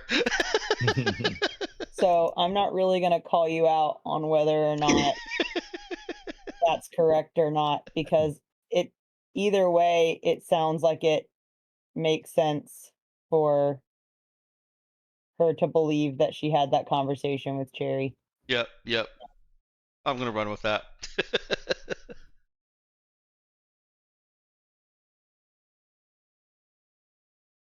Nice. So, what do we think? Well, I guess has Cherry then not? She hasn't really said one way or the other about her interest in a drone control link. I mean, does Daisuke bring it up to her? I don't think so. He says hey to her, and he starts down the road of talking technical stuff. He might mention the fact that it's even gonna have she's even making sure that it has support for drone control link. Cherry would ask what that is. Say, oh, yeah, I guess I assumed you knew about that. The cyberware that lets you run drones just with your mind. Cherry has an unreadable expression when he says that.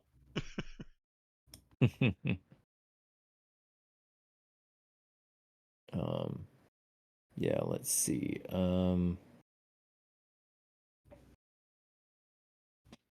Yeah, he says it. Well, it's not as doesn't give you quite as much control as the what you're used to, Cherry. But for simple stuff, it's great.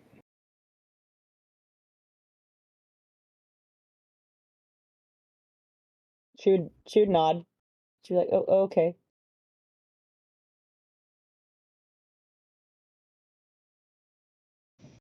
But yeah, because I guess so. You're yeah. So he would kind of leave it at that. She's not particularly expressing interest in it. Um,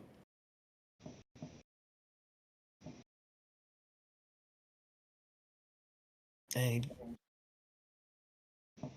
he'd get back to listening to the presentation, basically. But he checked to see if there was anything else Cherry wanted. 'Cause he doesn't want to ignore her. I think she'd just be like asking him about how things have been going planet side.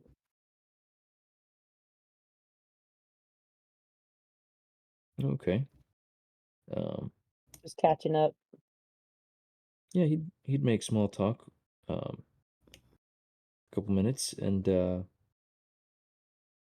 he's figuring this is yeah,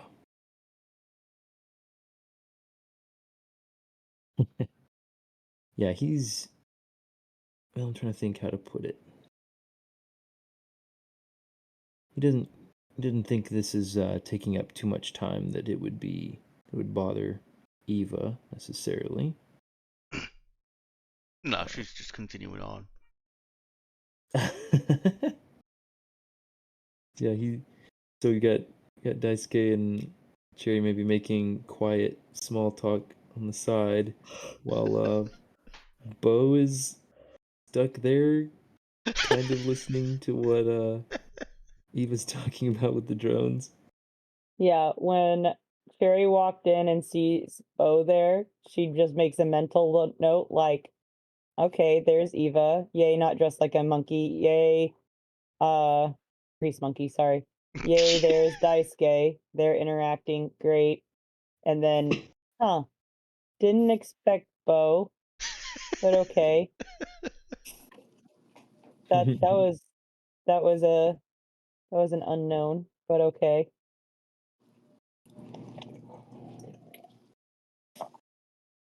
Nice.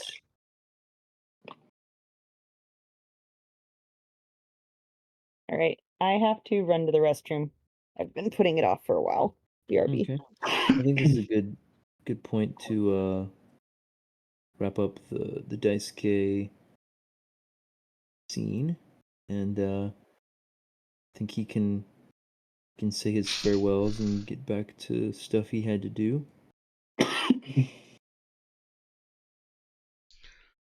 Yeah, Sure. he would tell Eva that he really appreciated the little tour and getting to see what she was working on and chat with her about the design of the drone she's making for Cherry. Yeah. She'll thank him for helping with inputs that he helped her to make it more Cherry's thing.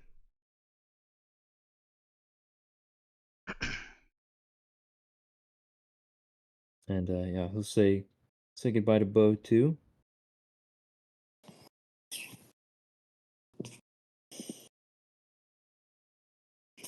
I'll say. Oh yeah, see you point. I mean, Daisuke.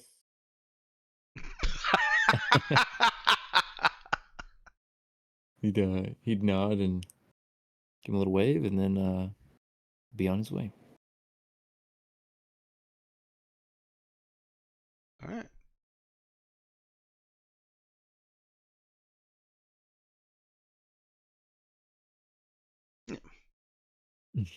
Sorry, everyone else. I did not intend for the Daisuke and Eva show to take that much time.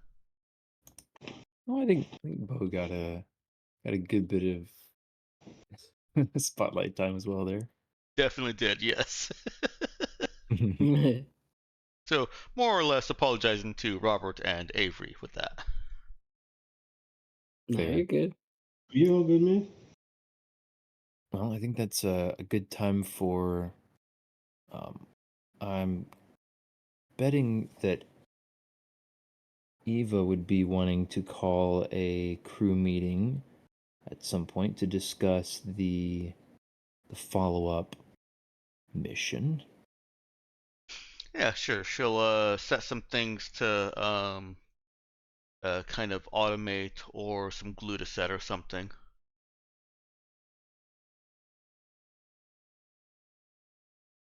Okay.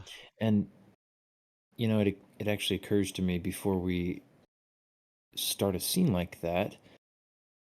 Would you guys want to talk about that now, or would you want to wait and try to actually get some sort of more detailed input from whoever's supposedly offering this job? Because right now you've just gotten hey, they're, given what you told me, they're probably gonna put something in together, so stand by. I think you're right that Eva would call a meeting to talk about it, but we as players, it can be short and kind of congratulations, we stuck to the job. Kind of a captain mission complete speech more than any kind of planning session, and then Okay. we'll have the actual discussion when you do have more detail for us. That would be my vote. Okay. Makes sense. Might I even like roll a that lead too. check for that captain mission complete speech. I like the sound of that. You want me to make that right now? Yeah, let her flex her leadership muscles a little bit. Alright, we're gonna do it with charisma because she thinks everyone loves her at this point, even though she doubts and thinks everyone hates her.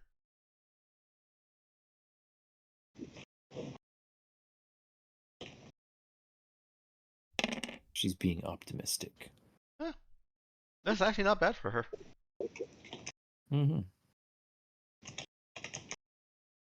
It's close to an average roll.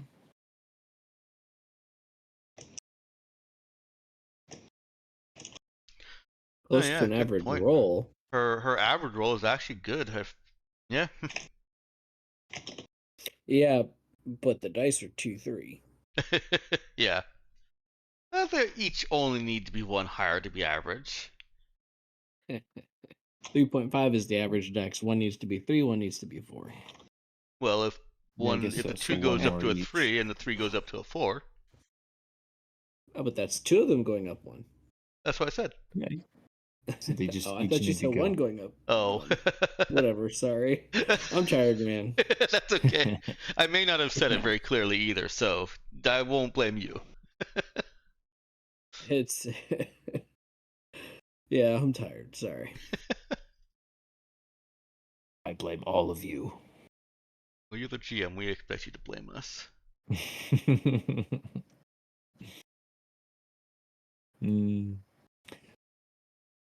Yeah, so Eva has a little kind of pep meeting, congratulatory speech that she delivers to the crew once she's got them all gathered together. Yeah. She works in there that she's happy we managed to do this without putting anybody else aside from ourselves in danger or risk. She is expressing her moral bent in this congratulation. Mm-hmm.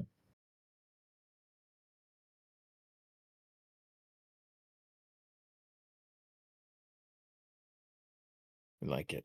How do crew members receive this?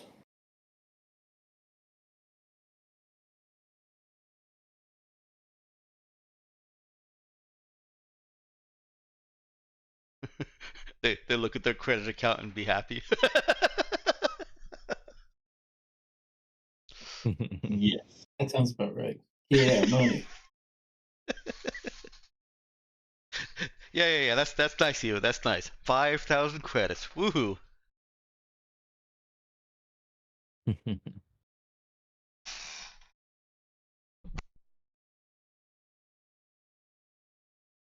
Sounds good. Yeah, and so we had a little discussion earlier about people wanting to spend a little bit of it. Although I don't think anybody has yet officially spent any more money other than Eva buying parts for the drone and putting that together.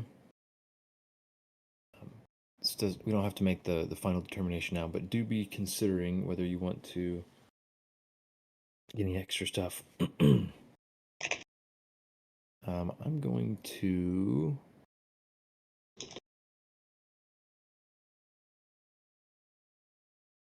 Yeah, I've got some details that I can give you guys about the follow-up mission, and then we can see basically if that's enough for you guys to work with, or if the crew is going to reach out seeking more information before they make any sort of a decision.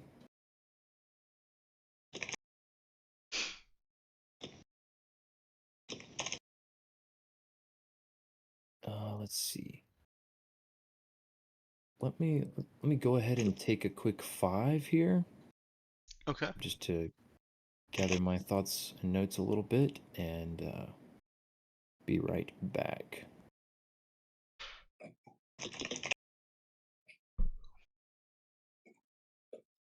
Are you using an old-timey calculator over there, Avery? Oh no, sorry. I didn't realize you could hear that. It's just a clicky keyboard, that's all. Yeah. Okay. You're not even a developer if your computer doesn't click. Well, I get that, but it sounded very much like tap tap tap, like a couple numbers, and then an enter or equals key, and then a little print up. Hmm. I don't know. Mine's decently clicky clacky, but it's just not that sharp. I think I got the cherry brown switches in it. I don't remember. I'm on purple switch. Well, no wonder you're clacky. Hmm. You got the ones that are extra crispy. They're intentionally clacky. Yeah. But it's for me, and it's supposed to be suppressed. No, there's been a tabulation through the whole session. Well, here, crisp was off. Is this any better? Much better, yeah. Yeah. All right, cool. Yeah, that would be Funny why. that crisp is off. Yeah, I don't know why that was the case, but Hmm. here we are. I came back to a very confusing conversation. You clicking and clacking. Y'all are clicking and clacking something. Don't know what.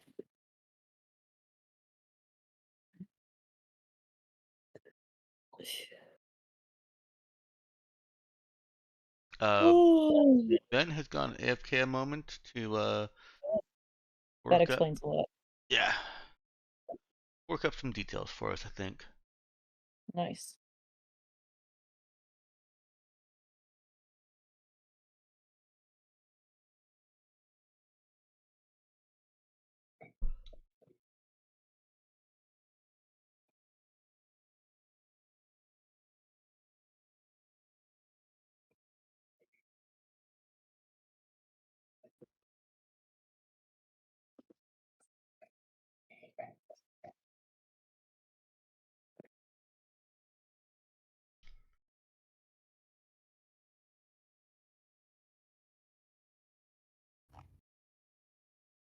Yeah, sorry I'm so much fun tonight, guys. I'm still pretty tired after busy weekend and Mhm. late night last night from Yeah. tornadoes. We had some pretty crazy thunderstorms. I didn't realize there were tornadoes, though. Yeah, there were I would say middle Tennessee up through northern Kentucky had a bunch of tornadoes. It missed us, but we did have a warning. And there was radar indicated rotation above us, so when the alarms went off at about 10:30ish, we were down in the basement for a good hour or so. Dang. Yeah. But I'd rather be in the basement than regretting it. Yeah, yeah. We Yeah. had some crazy thunder. That was it. But I remember like it before it started, and it was just cracking. Yeah. Like, wake you up in the middle of the night, like easily within a few hundred yards. Thunder.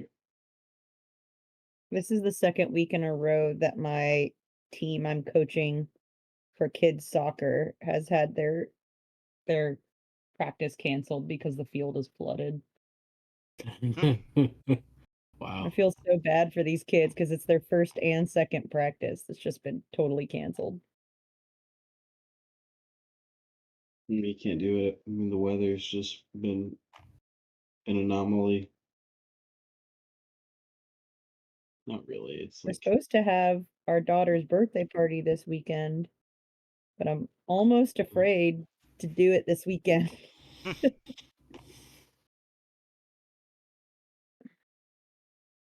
Yeah. We're supposed to have another round of storms on Wednesday, so that's gonna be fun. I'm supposed to protest on Saturday. Oh. Yeah, I saw your message. Where are you protesting? Big Spring Park. Okay. Is it If the weather will allow it. is there anything specific? Yeah, I'll send you all the details. Thanks.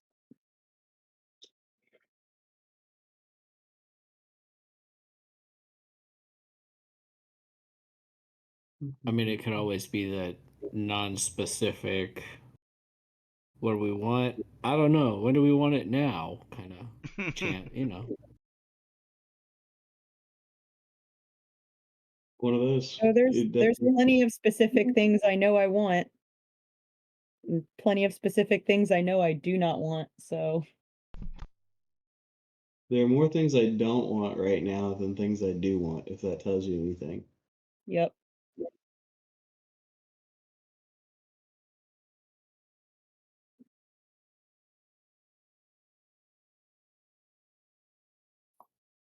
Oh man. So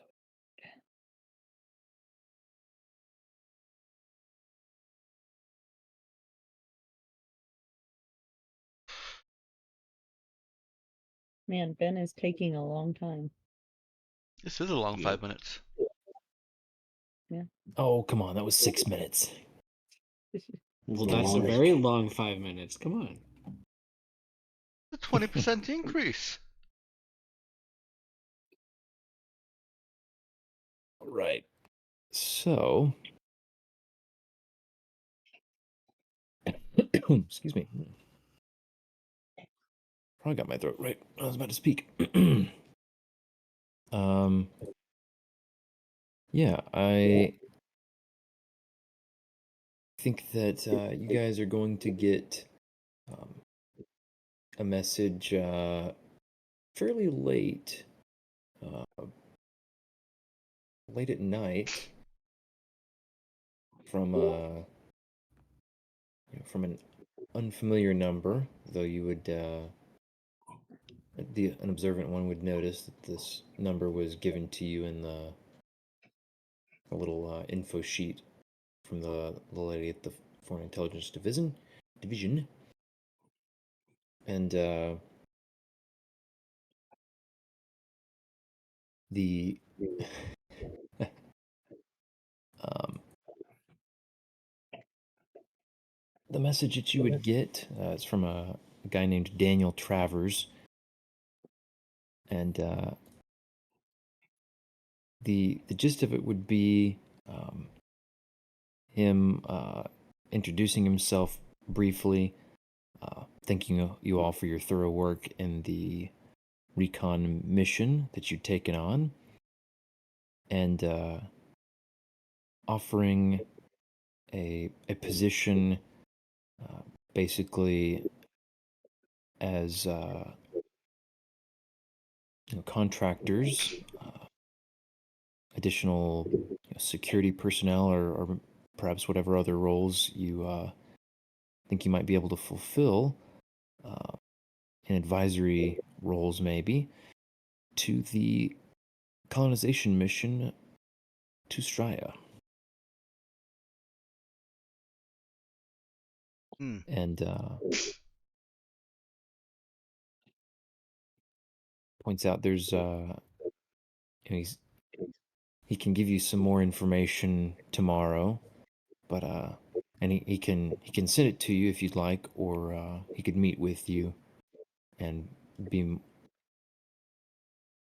more ready to answer extra questions you have. And he does hope to get to meet you anyway.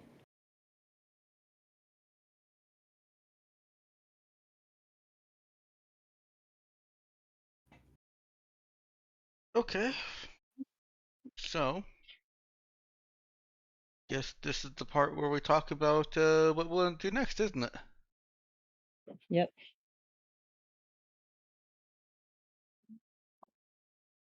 Do we want to tie ourselves to a Straya-based near future?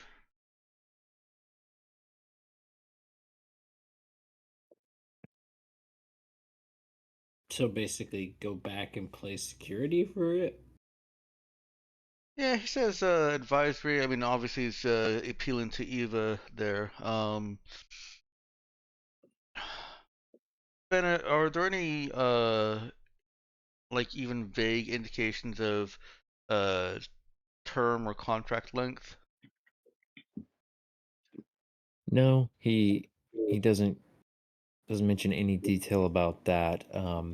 It sounds fairly open ended. Hmm. Okay.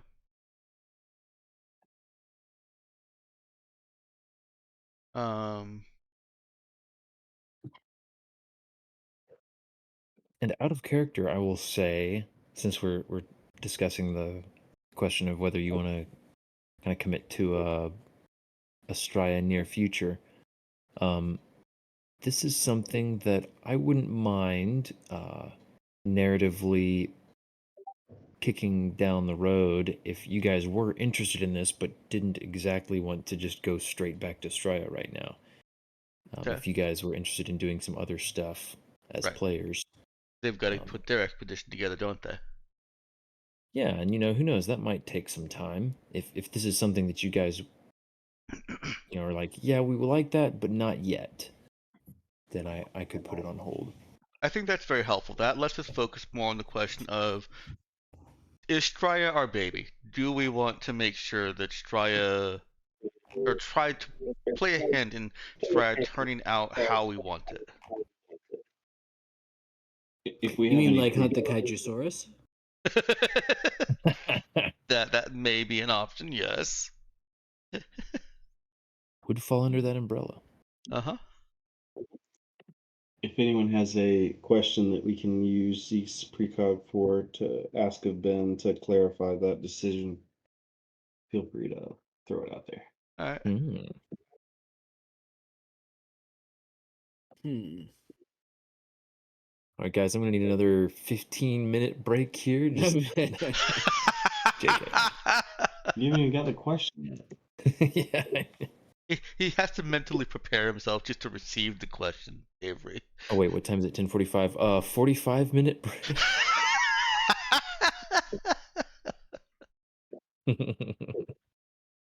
No, see what you do, Ben, is you should know this. You've got kids. You throw a ball upstairs so it hits the wall. Whoa, babe, did you hear that? And with luck, it actually will wake one of them up. Do not Don't speak you put that that into the don't air, you put sir. that curse on me. Oh man. The scene that I beheld when I entered their room after having put them down tonight is not one that I want to repeat. As the only one here without a baby, and Ethan, you've got a fur baby. I am so safe to put those kind of thoughts into the ether. Like, no, that's going back on me. What's your address again? I live on the Can't do moon. Anthraxing for a friend. I mean, asking for a friend. Shows Well, up that with escalated baby. quickly. She's very upset her mother isn't here. Oh. Yeah, do we? I think that that's the main question for me is: do we want to have a hand in how Straya and its environments and peoples interact with these colonists and interact with its development?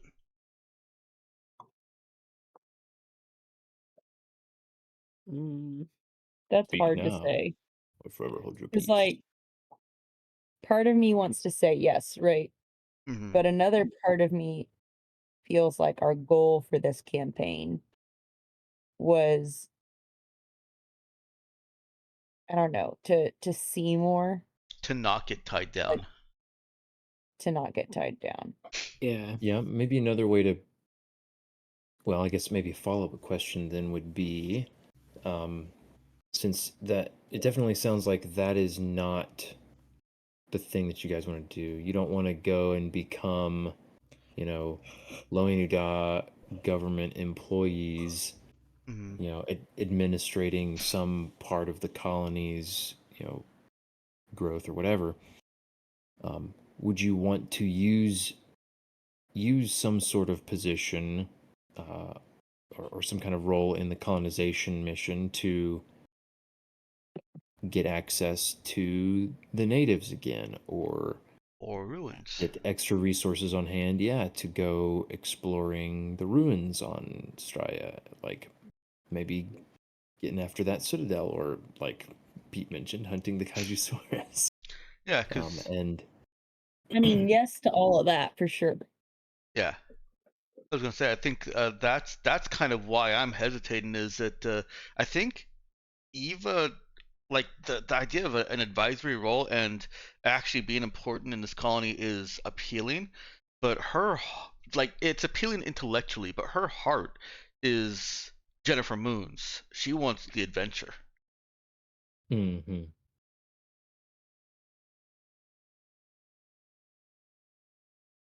Yeah. Like, it gives us opportunities maybe to get pulled in later in a small, like, hey, we need some contractor and advice on this thing. But yeah, I think not being tied down and seeking the adventure is more in line with our desires for this campaign. Mm-hmm. Well said.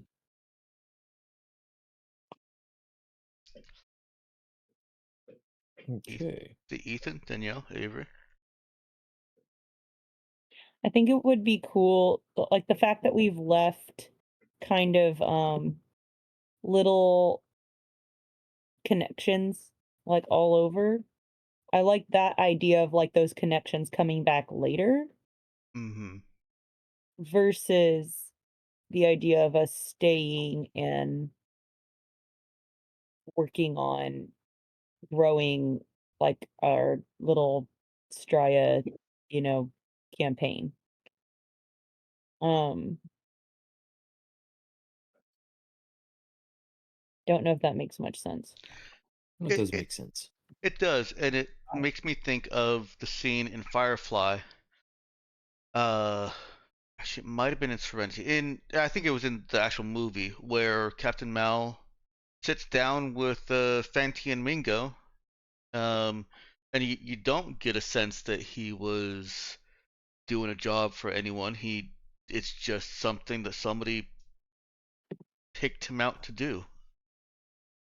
I don't know how that relates, but that's what it made me think of. Yeah, you've planted seeds. Yeah, I guess that is how it relates. Is we're not contracting to anybody, but if Lohain Uda, the colonists, come across something that hails back to us in some way, then we get called.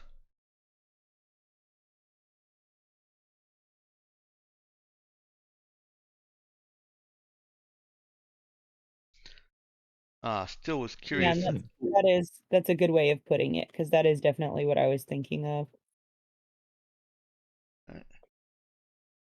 I lean towards continuing the narrative and returning. Hmm. In short. But I'm open for whatever the group wants to. What about you, Ethan?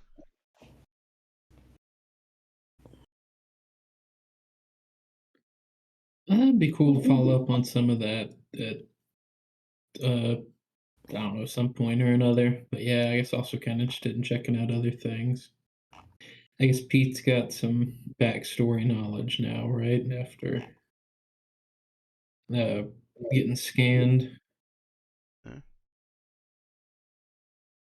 No one has told Cherry about that yet, by the way.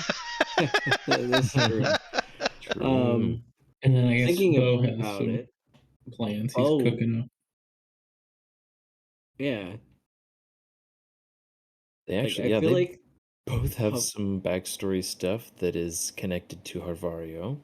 yeah, I feel like Havario's the next logical place for the both of our characters to kind of go. Yeah. I feel like turning down any kind of ongoing contract with Mr. Travers, but being like, yo, we'll do independent jobs as they come up if you need them, and nobody else is around, or it's our specialty, or we get asked for whatever.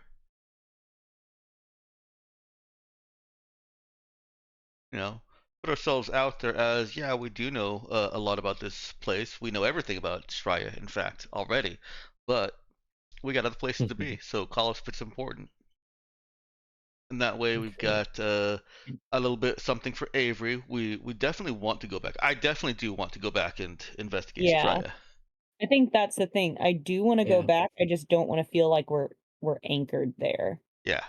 Same. Okay. Well, let's see then. So what I'm leaning towards then, based on what you guys are saying so far, is that Loenu Da will move forward with putting together a colonizing mission, an expedition, and they will, they'll move on that at whatever pace they do, while you guys go do whatever other stuff you want to do. And that maybe the way that we would handle this is that if you guys want to offer your services in case they say hey, if something comes up and you need us, we'll be on our way. That puts a significant delay most likely on any sort of arrival from whatever. So it's not going to be like, oh hey, we're in trouble, we need help right away, that they're going to call you, because long delay and all that. But still could end up pinging you guys at some point. What that might mean, though, is that you guys send, basically use the old sneaker net to send updates on your whereabouts to, I guess, either Loenu Da, or if you want a quicker turnaround, to the colony on Straya. Which I think could direct to the definitely colony, because Eva is still really curious about how the atmosphere formed inside the generator. Or the reactor, sorry. Yeah, I got you. There's an unsolved mystery in Eva's mind. She's not ready to let go of. So yeah, that's. I think that's something that we could certainly do.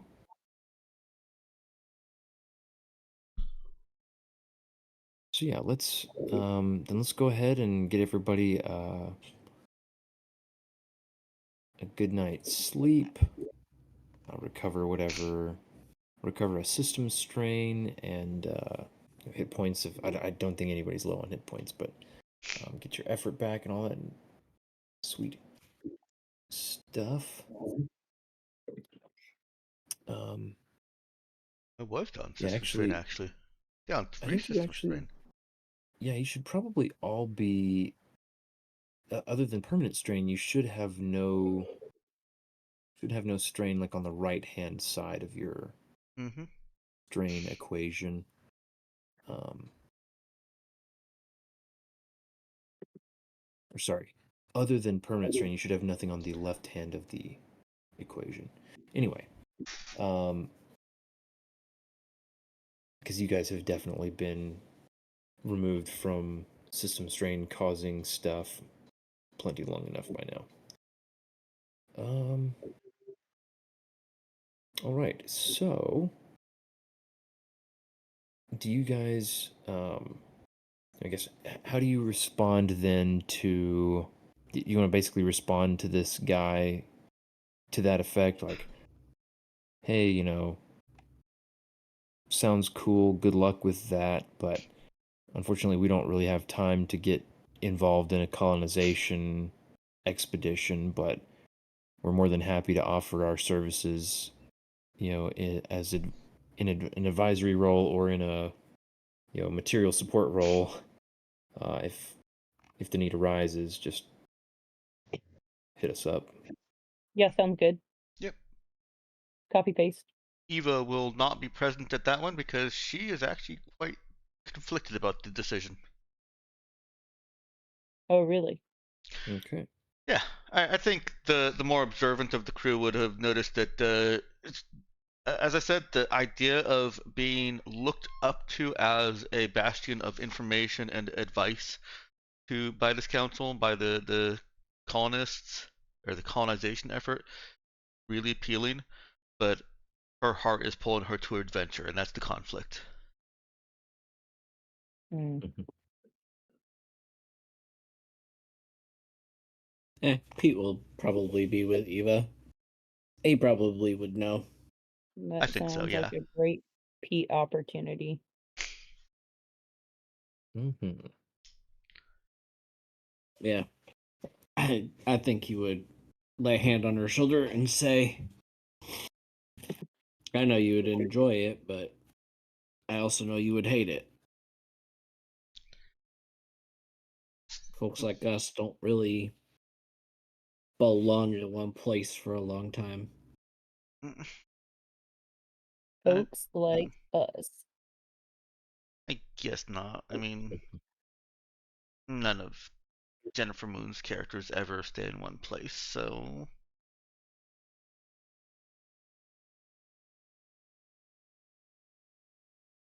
I think this is best.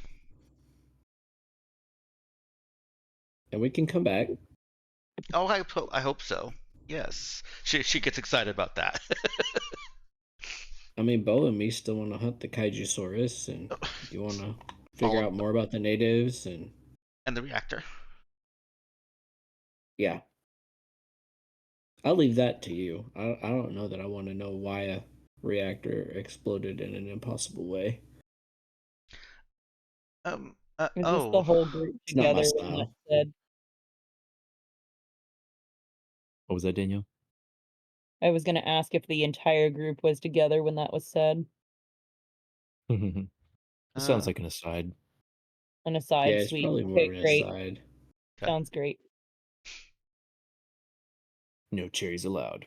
I am okay with that.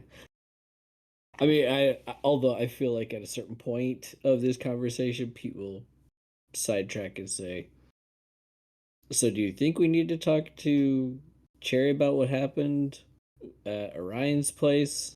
I mean, it kind of, not directly, but it affects like where she lives, right? Sure. And yes, because you're her friend too.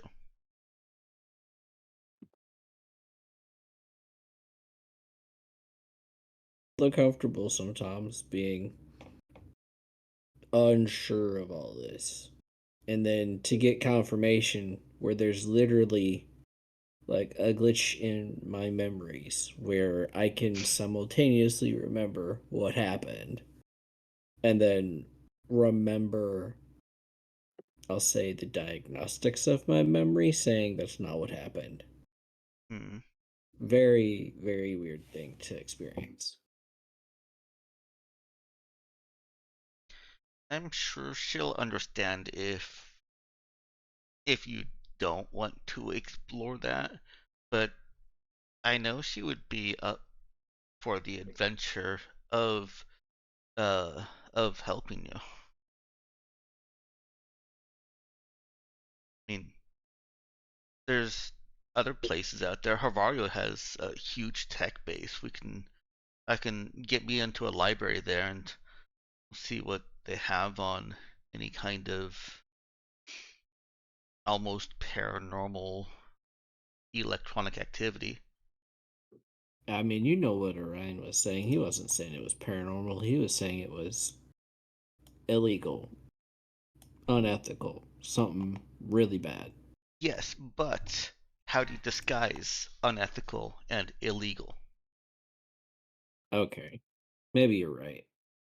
Havario would have a bit of that then. You have to read everything, even the stuff that you know is absolute batshit wrong. Sorry, guys. Uh, that one just slipped. Got you. And sort through the things that might have inspired it and pull out what's real from what's fake. I suppose so. I guess let's just rip the band-aid off, maybe, and tell her that too. Whenever they get back. Okay. Maybe Havario's in our future for adventure. Yeah. We'll have to keep a close eye on Bo. Yeah.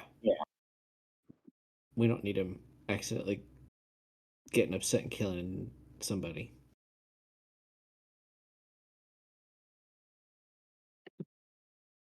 Well, But maybe we could get it to be his idea somehow. I don't know. Maybe Wait, Cherry is Disease Bo got an idea. is Bo there or not? no. I don't know.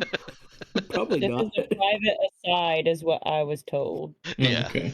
Yeah, side. Yeah. I know Eva might talk about how to trick Bo with Bo present, but I don't think Pete would. No. No. He's a robot. If he's trying to talk about Trick Bo, no, that wouldn't be going anywhere positive fast. Hmm.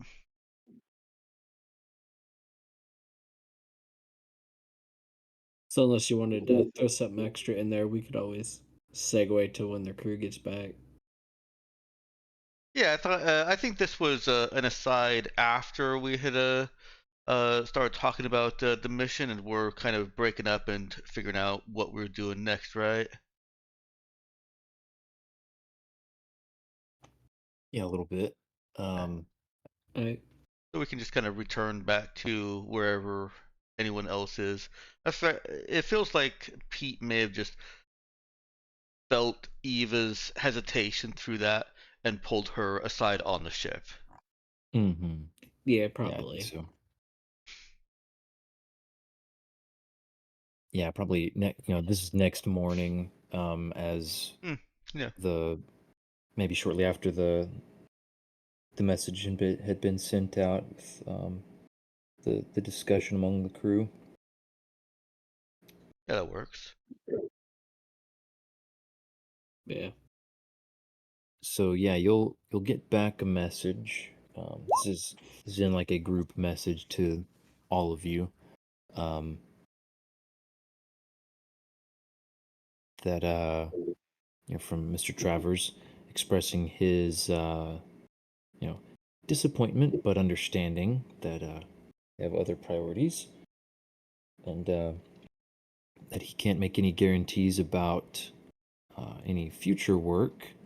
Uh, that'll be left up to the discretion of Nash, who is intending to accompany the colonization expedition as the governor. Okay. And yeah, that he'll certainly make the recommendation and be sure to include that whatever information you've given, and that you'll need to be in touch about. I guess if it sounds like if you're sending messages straight to the colony, that'll be up to you to sort out how to get that there.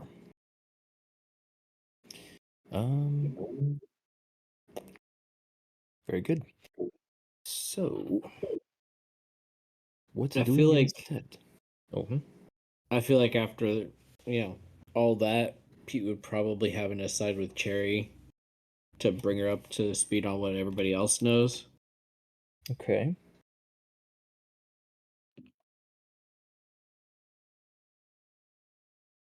So he'd probably he'd probably knock on the door because he'd assume she's in her quarters. Just say, "You got a minute?" She would open the door really quickly, going, "Shh." Lights would still be really dim.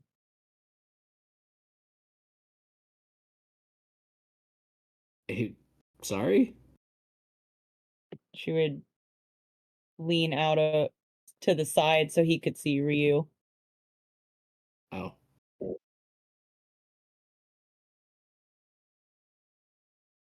What's up? just wanted to talk to you about some stuff you missed. Oh, sure. It could wait, I on. guess. Well, we can go somewhere else. Okay. Um, so I don't know, maybe whatever they call the mess room or like Yeah, the the mess. galley, really, like the common hangout area. Mhm. Head down there and Pete will say, "So while you were off on other business, I looked up Orion. He's doing good. Um, we had a kind of side deal that he could help run some diagnostics on me that we haven't been able to do. Because even I don't exactly have the skills of a true AI like him. So good. This is a private conversation. I mean, I feel like it's in the gallery. People can walk in on that. Well, I'll say that I Eva's feel in the like workshop and didn't hear somebody saying that she doesn't know how to do something. I was gonna say, I actually wanted to ask, has yeah. Sherry figured out a way to control the locks on the ship yet? What do you mean? Like, can Like you lock the lock door. doors? Oh yeah, I mean you can. Yeah, we hadn't really discussed this too much explicitly, but I mean definitely she would have access to lock her own door. Um, Yeah, I'm talking about would other doors, like the that would galley door. that would be. Let's see. Quick question for the captain. Yes, Would Eva she has have? given her access. Okay. This is another reason you don't want Eva in negotiations. She is too trusting.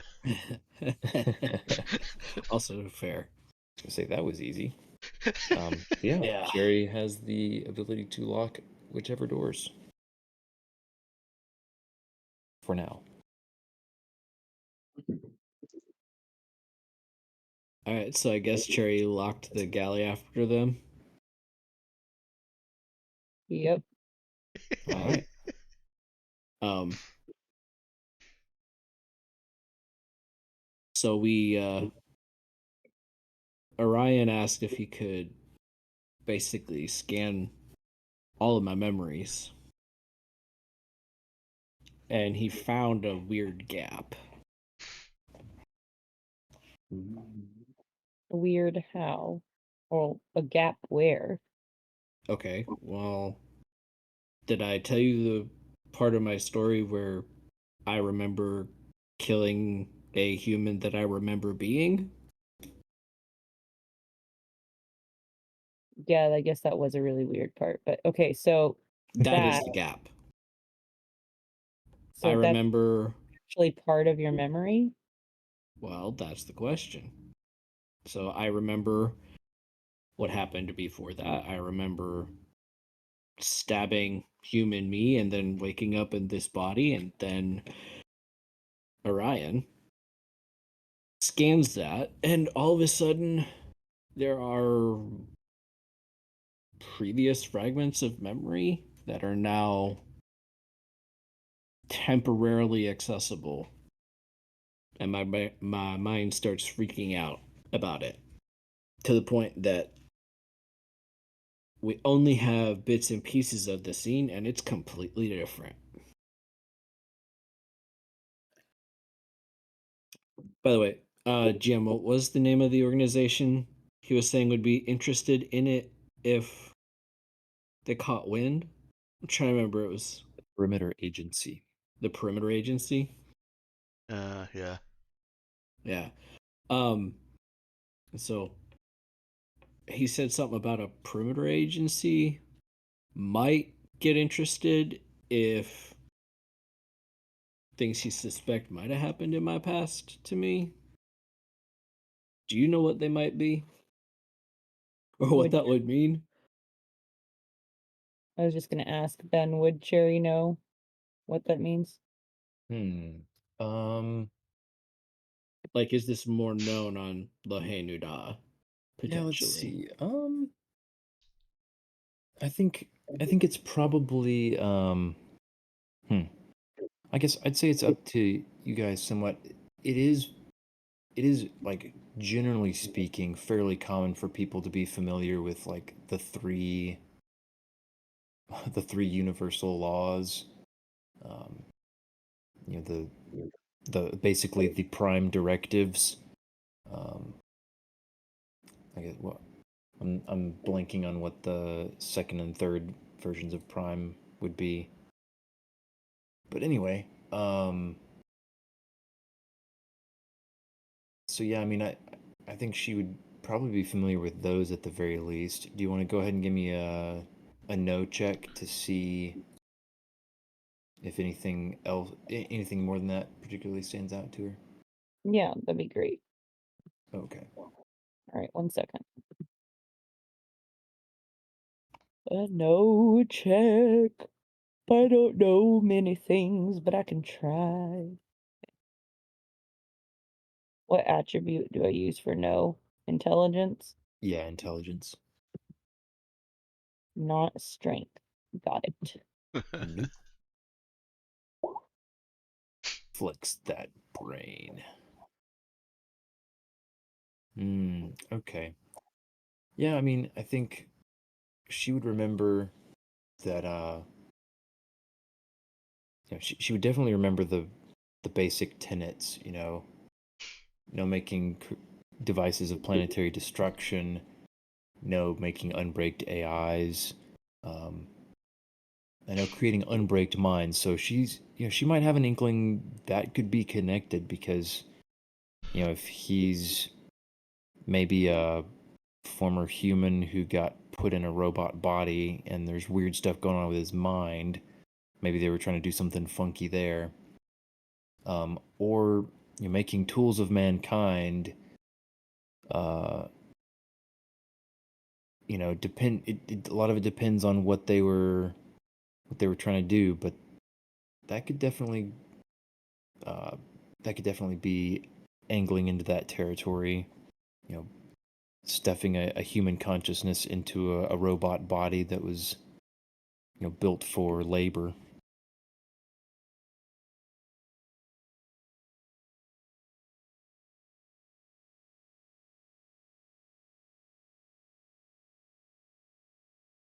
He'll Yikes. say, well, anyway,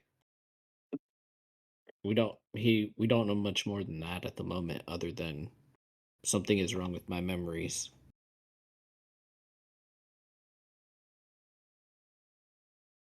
Wow.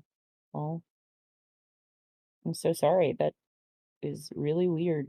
Like really scary. That's rough, buddy. Yeah, pat. Oh, come on. Nah. Um. Couldn't help that reference. Um. Some people just say, "Yeah, I figured you should know," because basically we were all there together, and whole scene was playing on the diagnostic screen, but not really much of a reason to hide it in the crew anyway. Hmm. He might mention to her that Orion was going to be doing some digging and potentially asking questions of people that might know, doing some research in Luenuda's databases.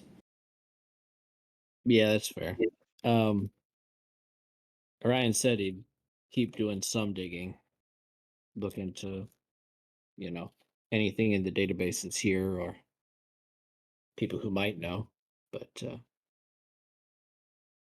She would ask him how he feels about that. about which part, him continuing to look or what we found out. About the continuing to look. I want answers.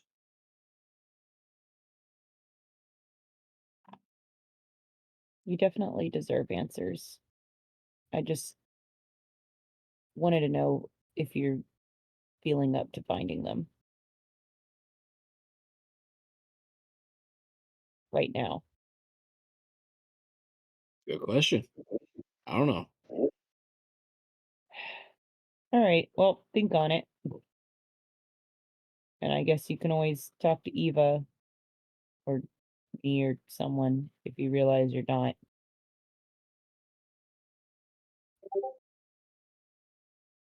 It's been a long search so far. Probably will keep being a long search. Mm.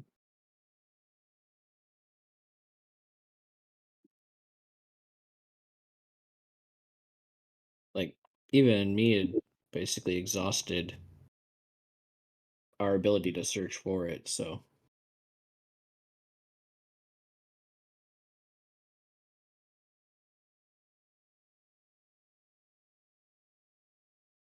having some sort of answer is useful. Well, I guess I'm glad we picked up that blue rock when we did. That's true. Well, thanks for the update. She's gonna grab another bubble tea from the fridge. Yeah, you're welcome.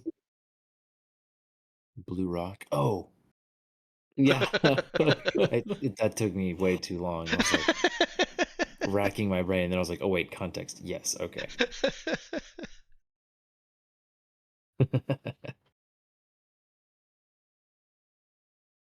Yeah. Alrighty then. So, speaking of blue rocks, Pete gets a message from Orion. I went to an alien Oh. planet and all I got was this dumb blue rock. Oh my goodness, it's sentient. I take back what I said. Exactly. Yeah. The message just says, Space Google search. Ken Roxel here.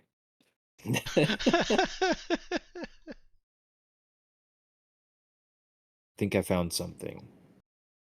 We should meet. Uh-oh. Yeah, I think Pete would look at Cherry and be like, well, that was fast. Says he found something. What can I say? I'm good luck. Well, I don't know if it's good yet, so I'll leave that as an or something. She'll roll her eyes. And she walks over and she unlocks the galley door. I oh.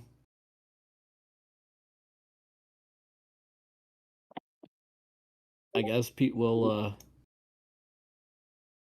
ping Eva and the rest and see who wants to tag along. Yeah. Oh, Eva will definitely go.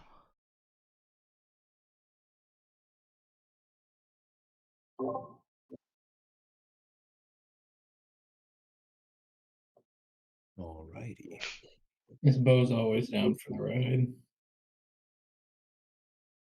Even if it is to see a strange AI. Mm-hmm. At least it's just Orion.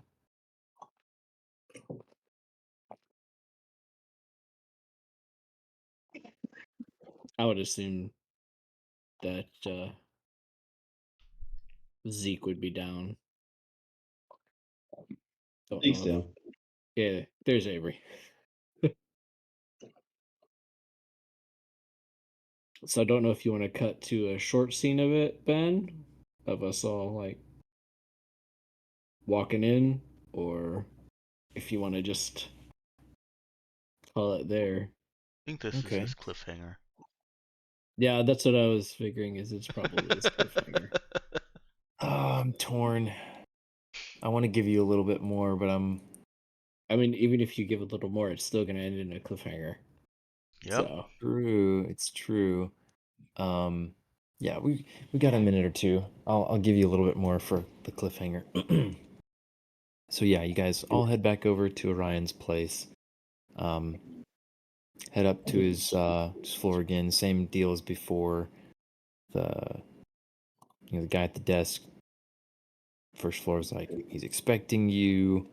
You can head on up, and has the elevator ready for you. Get to his floor. Head in, and there's even more equipment and machinery. Really, like server racks and whatnot. The whirring of computers and things. You make your way through. Um, you hear his voice calling from the kind of the far end of the main room, which has now been basically subdivided, and it's a lot more densely packed with all this stuff that you're working your way around. And you at one point you make it into kind of a slightly more open room, and I'm trying to think how to describe this.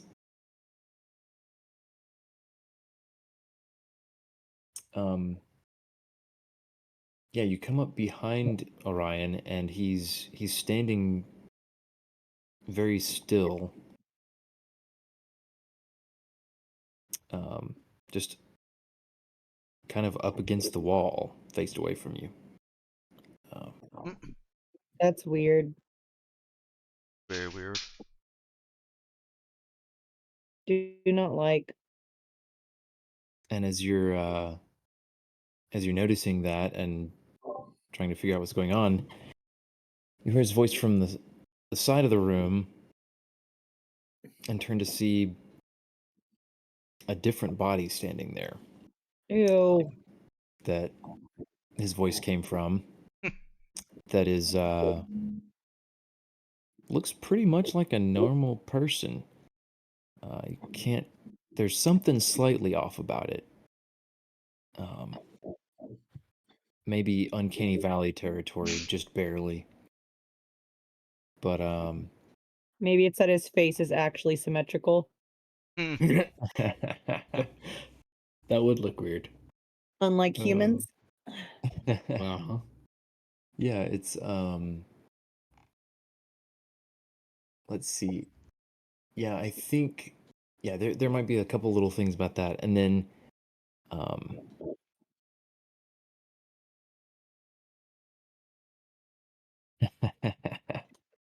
Yeah, I think then what happens next is that you notice all his hair isn't it's relatively short cut, but it all kind of stands on end, and his irises glow a faint blue. You're telling me that Orion's gone Super Saiyan? Uh-huh. Orion, Goku, formerly known as Orion. You all hear a voice in your minds, Oh no. Pete included. Gone psychic. Welcome back, everyone. We have a lot to discuss. Nope. Cherry's just thinking to herself, I can't believe I'm thinking that I wish he still had monkey feet.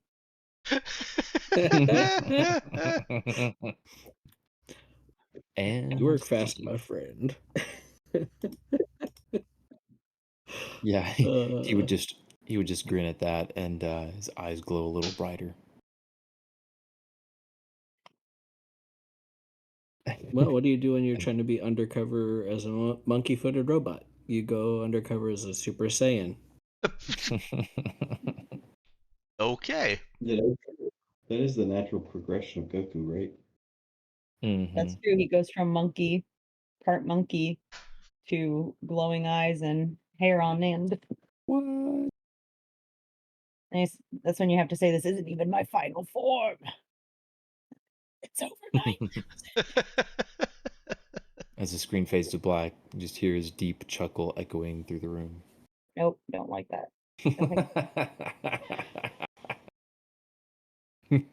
Cherry says, no, thank you. I do not accept this. Alrighty. Time for faves. And we have Ethan first tonight.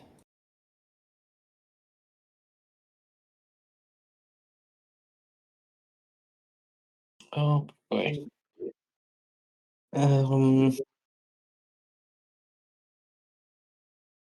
Oh goodness, I had it right up until this point. Up until Cherry said she wished he still had monkey feet.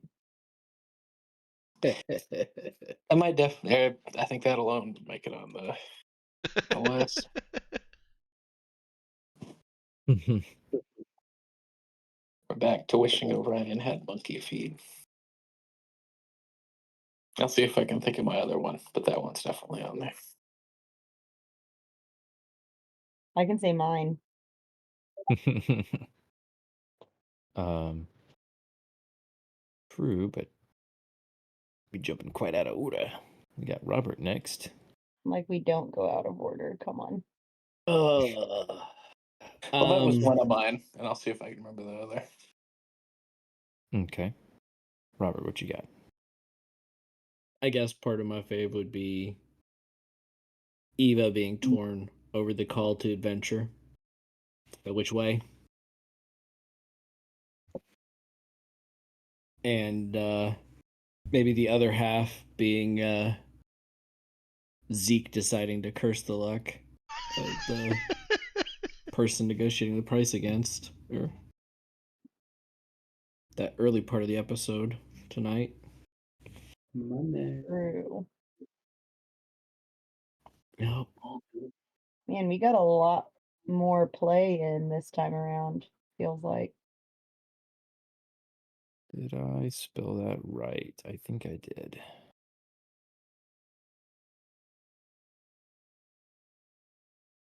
Yeah.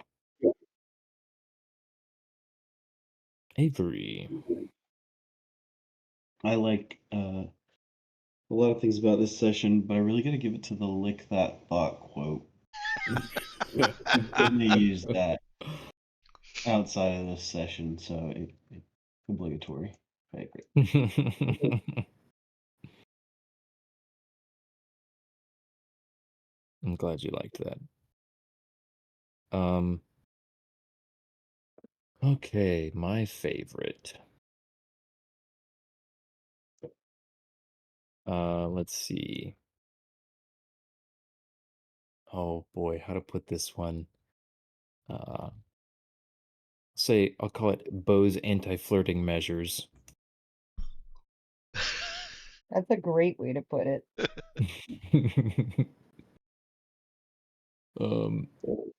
And I think that's gonna be followed. Yeah, I think it's just got to be followed by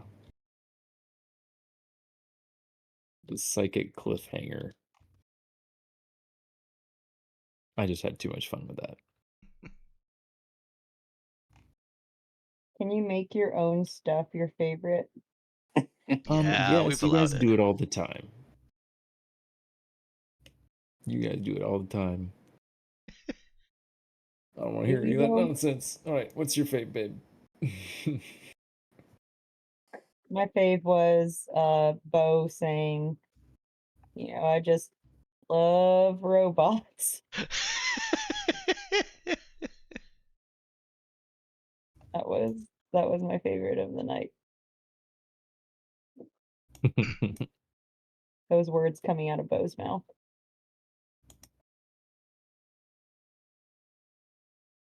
Yeah, that was and the fact that he somehow made it believable. Yep. Couldn't resist the sarcasm, but he saved it. All right, then Dex, what's your favorite? Bo got two faves for me this time also. First off, Mm-hmm. Jeeves. Colin Toshi Jeeves.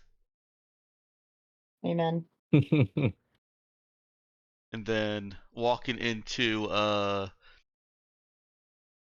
when Eva and Daisuke were just getting started and is what luck. I think I said it a little more excitedly than he did though.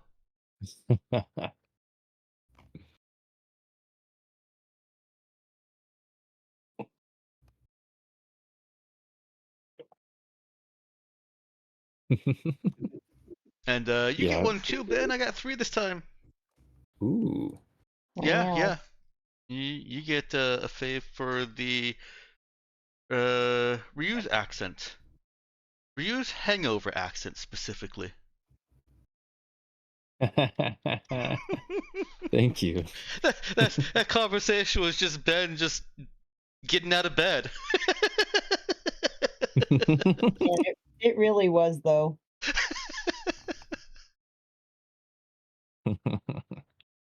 Yeah, I enjoyed that. I'm really glad that my microphone was willing to pick up my Huh. just moans and mumbles. Yeah. Because sometimes when I try to convey just noises, the microphone's like, "What? That's just noise. Get that out of here." Get that out of here. But I was pleased that it worked. All right. Well, I think that's. Ethan, did you have a second one that you thought of?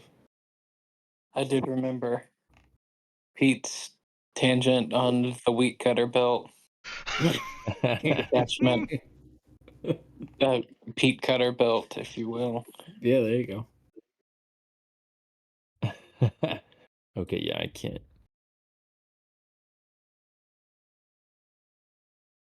Let's see. Here we go. Nah, bro, I still want it. I know it's next, but I still want it. I mean, yeah, let's. I mean, well, let me think here. Yeah, I was gonna since it got brought back up, I will just say that I was reading through the stuff about the AI. I forget what it is. Basically, there's an origin focus that you can take to be like a VI vehicle. I Right, don't. his is a VI worker bot. Yeah, it is. And so anyway, it just got me thinking. Like, I need to figure out if this is something that Feasible?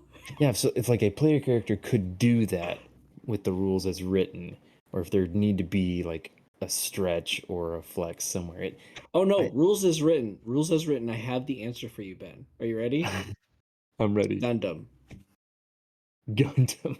Pete is a Gundam. Okay? Someone's pilot. Here's his weapons. Done.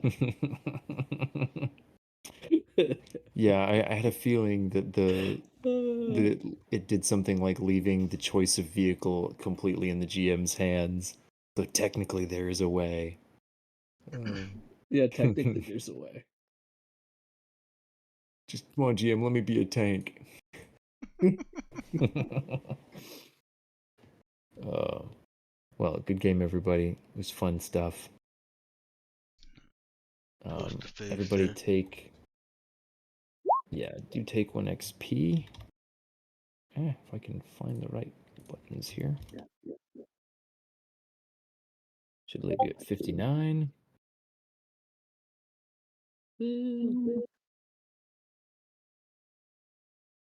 Which, yeah, and I'm looking forward to next time, which I think, let's see, April 7th. All is looking good for that. Alrighty. Go ahead and end the stream here. Mm-hmm.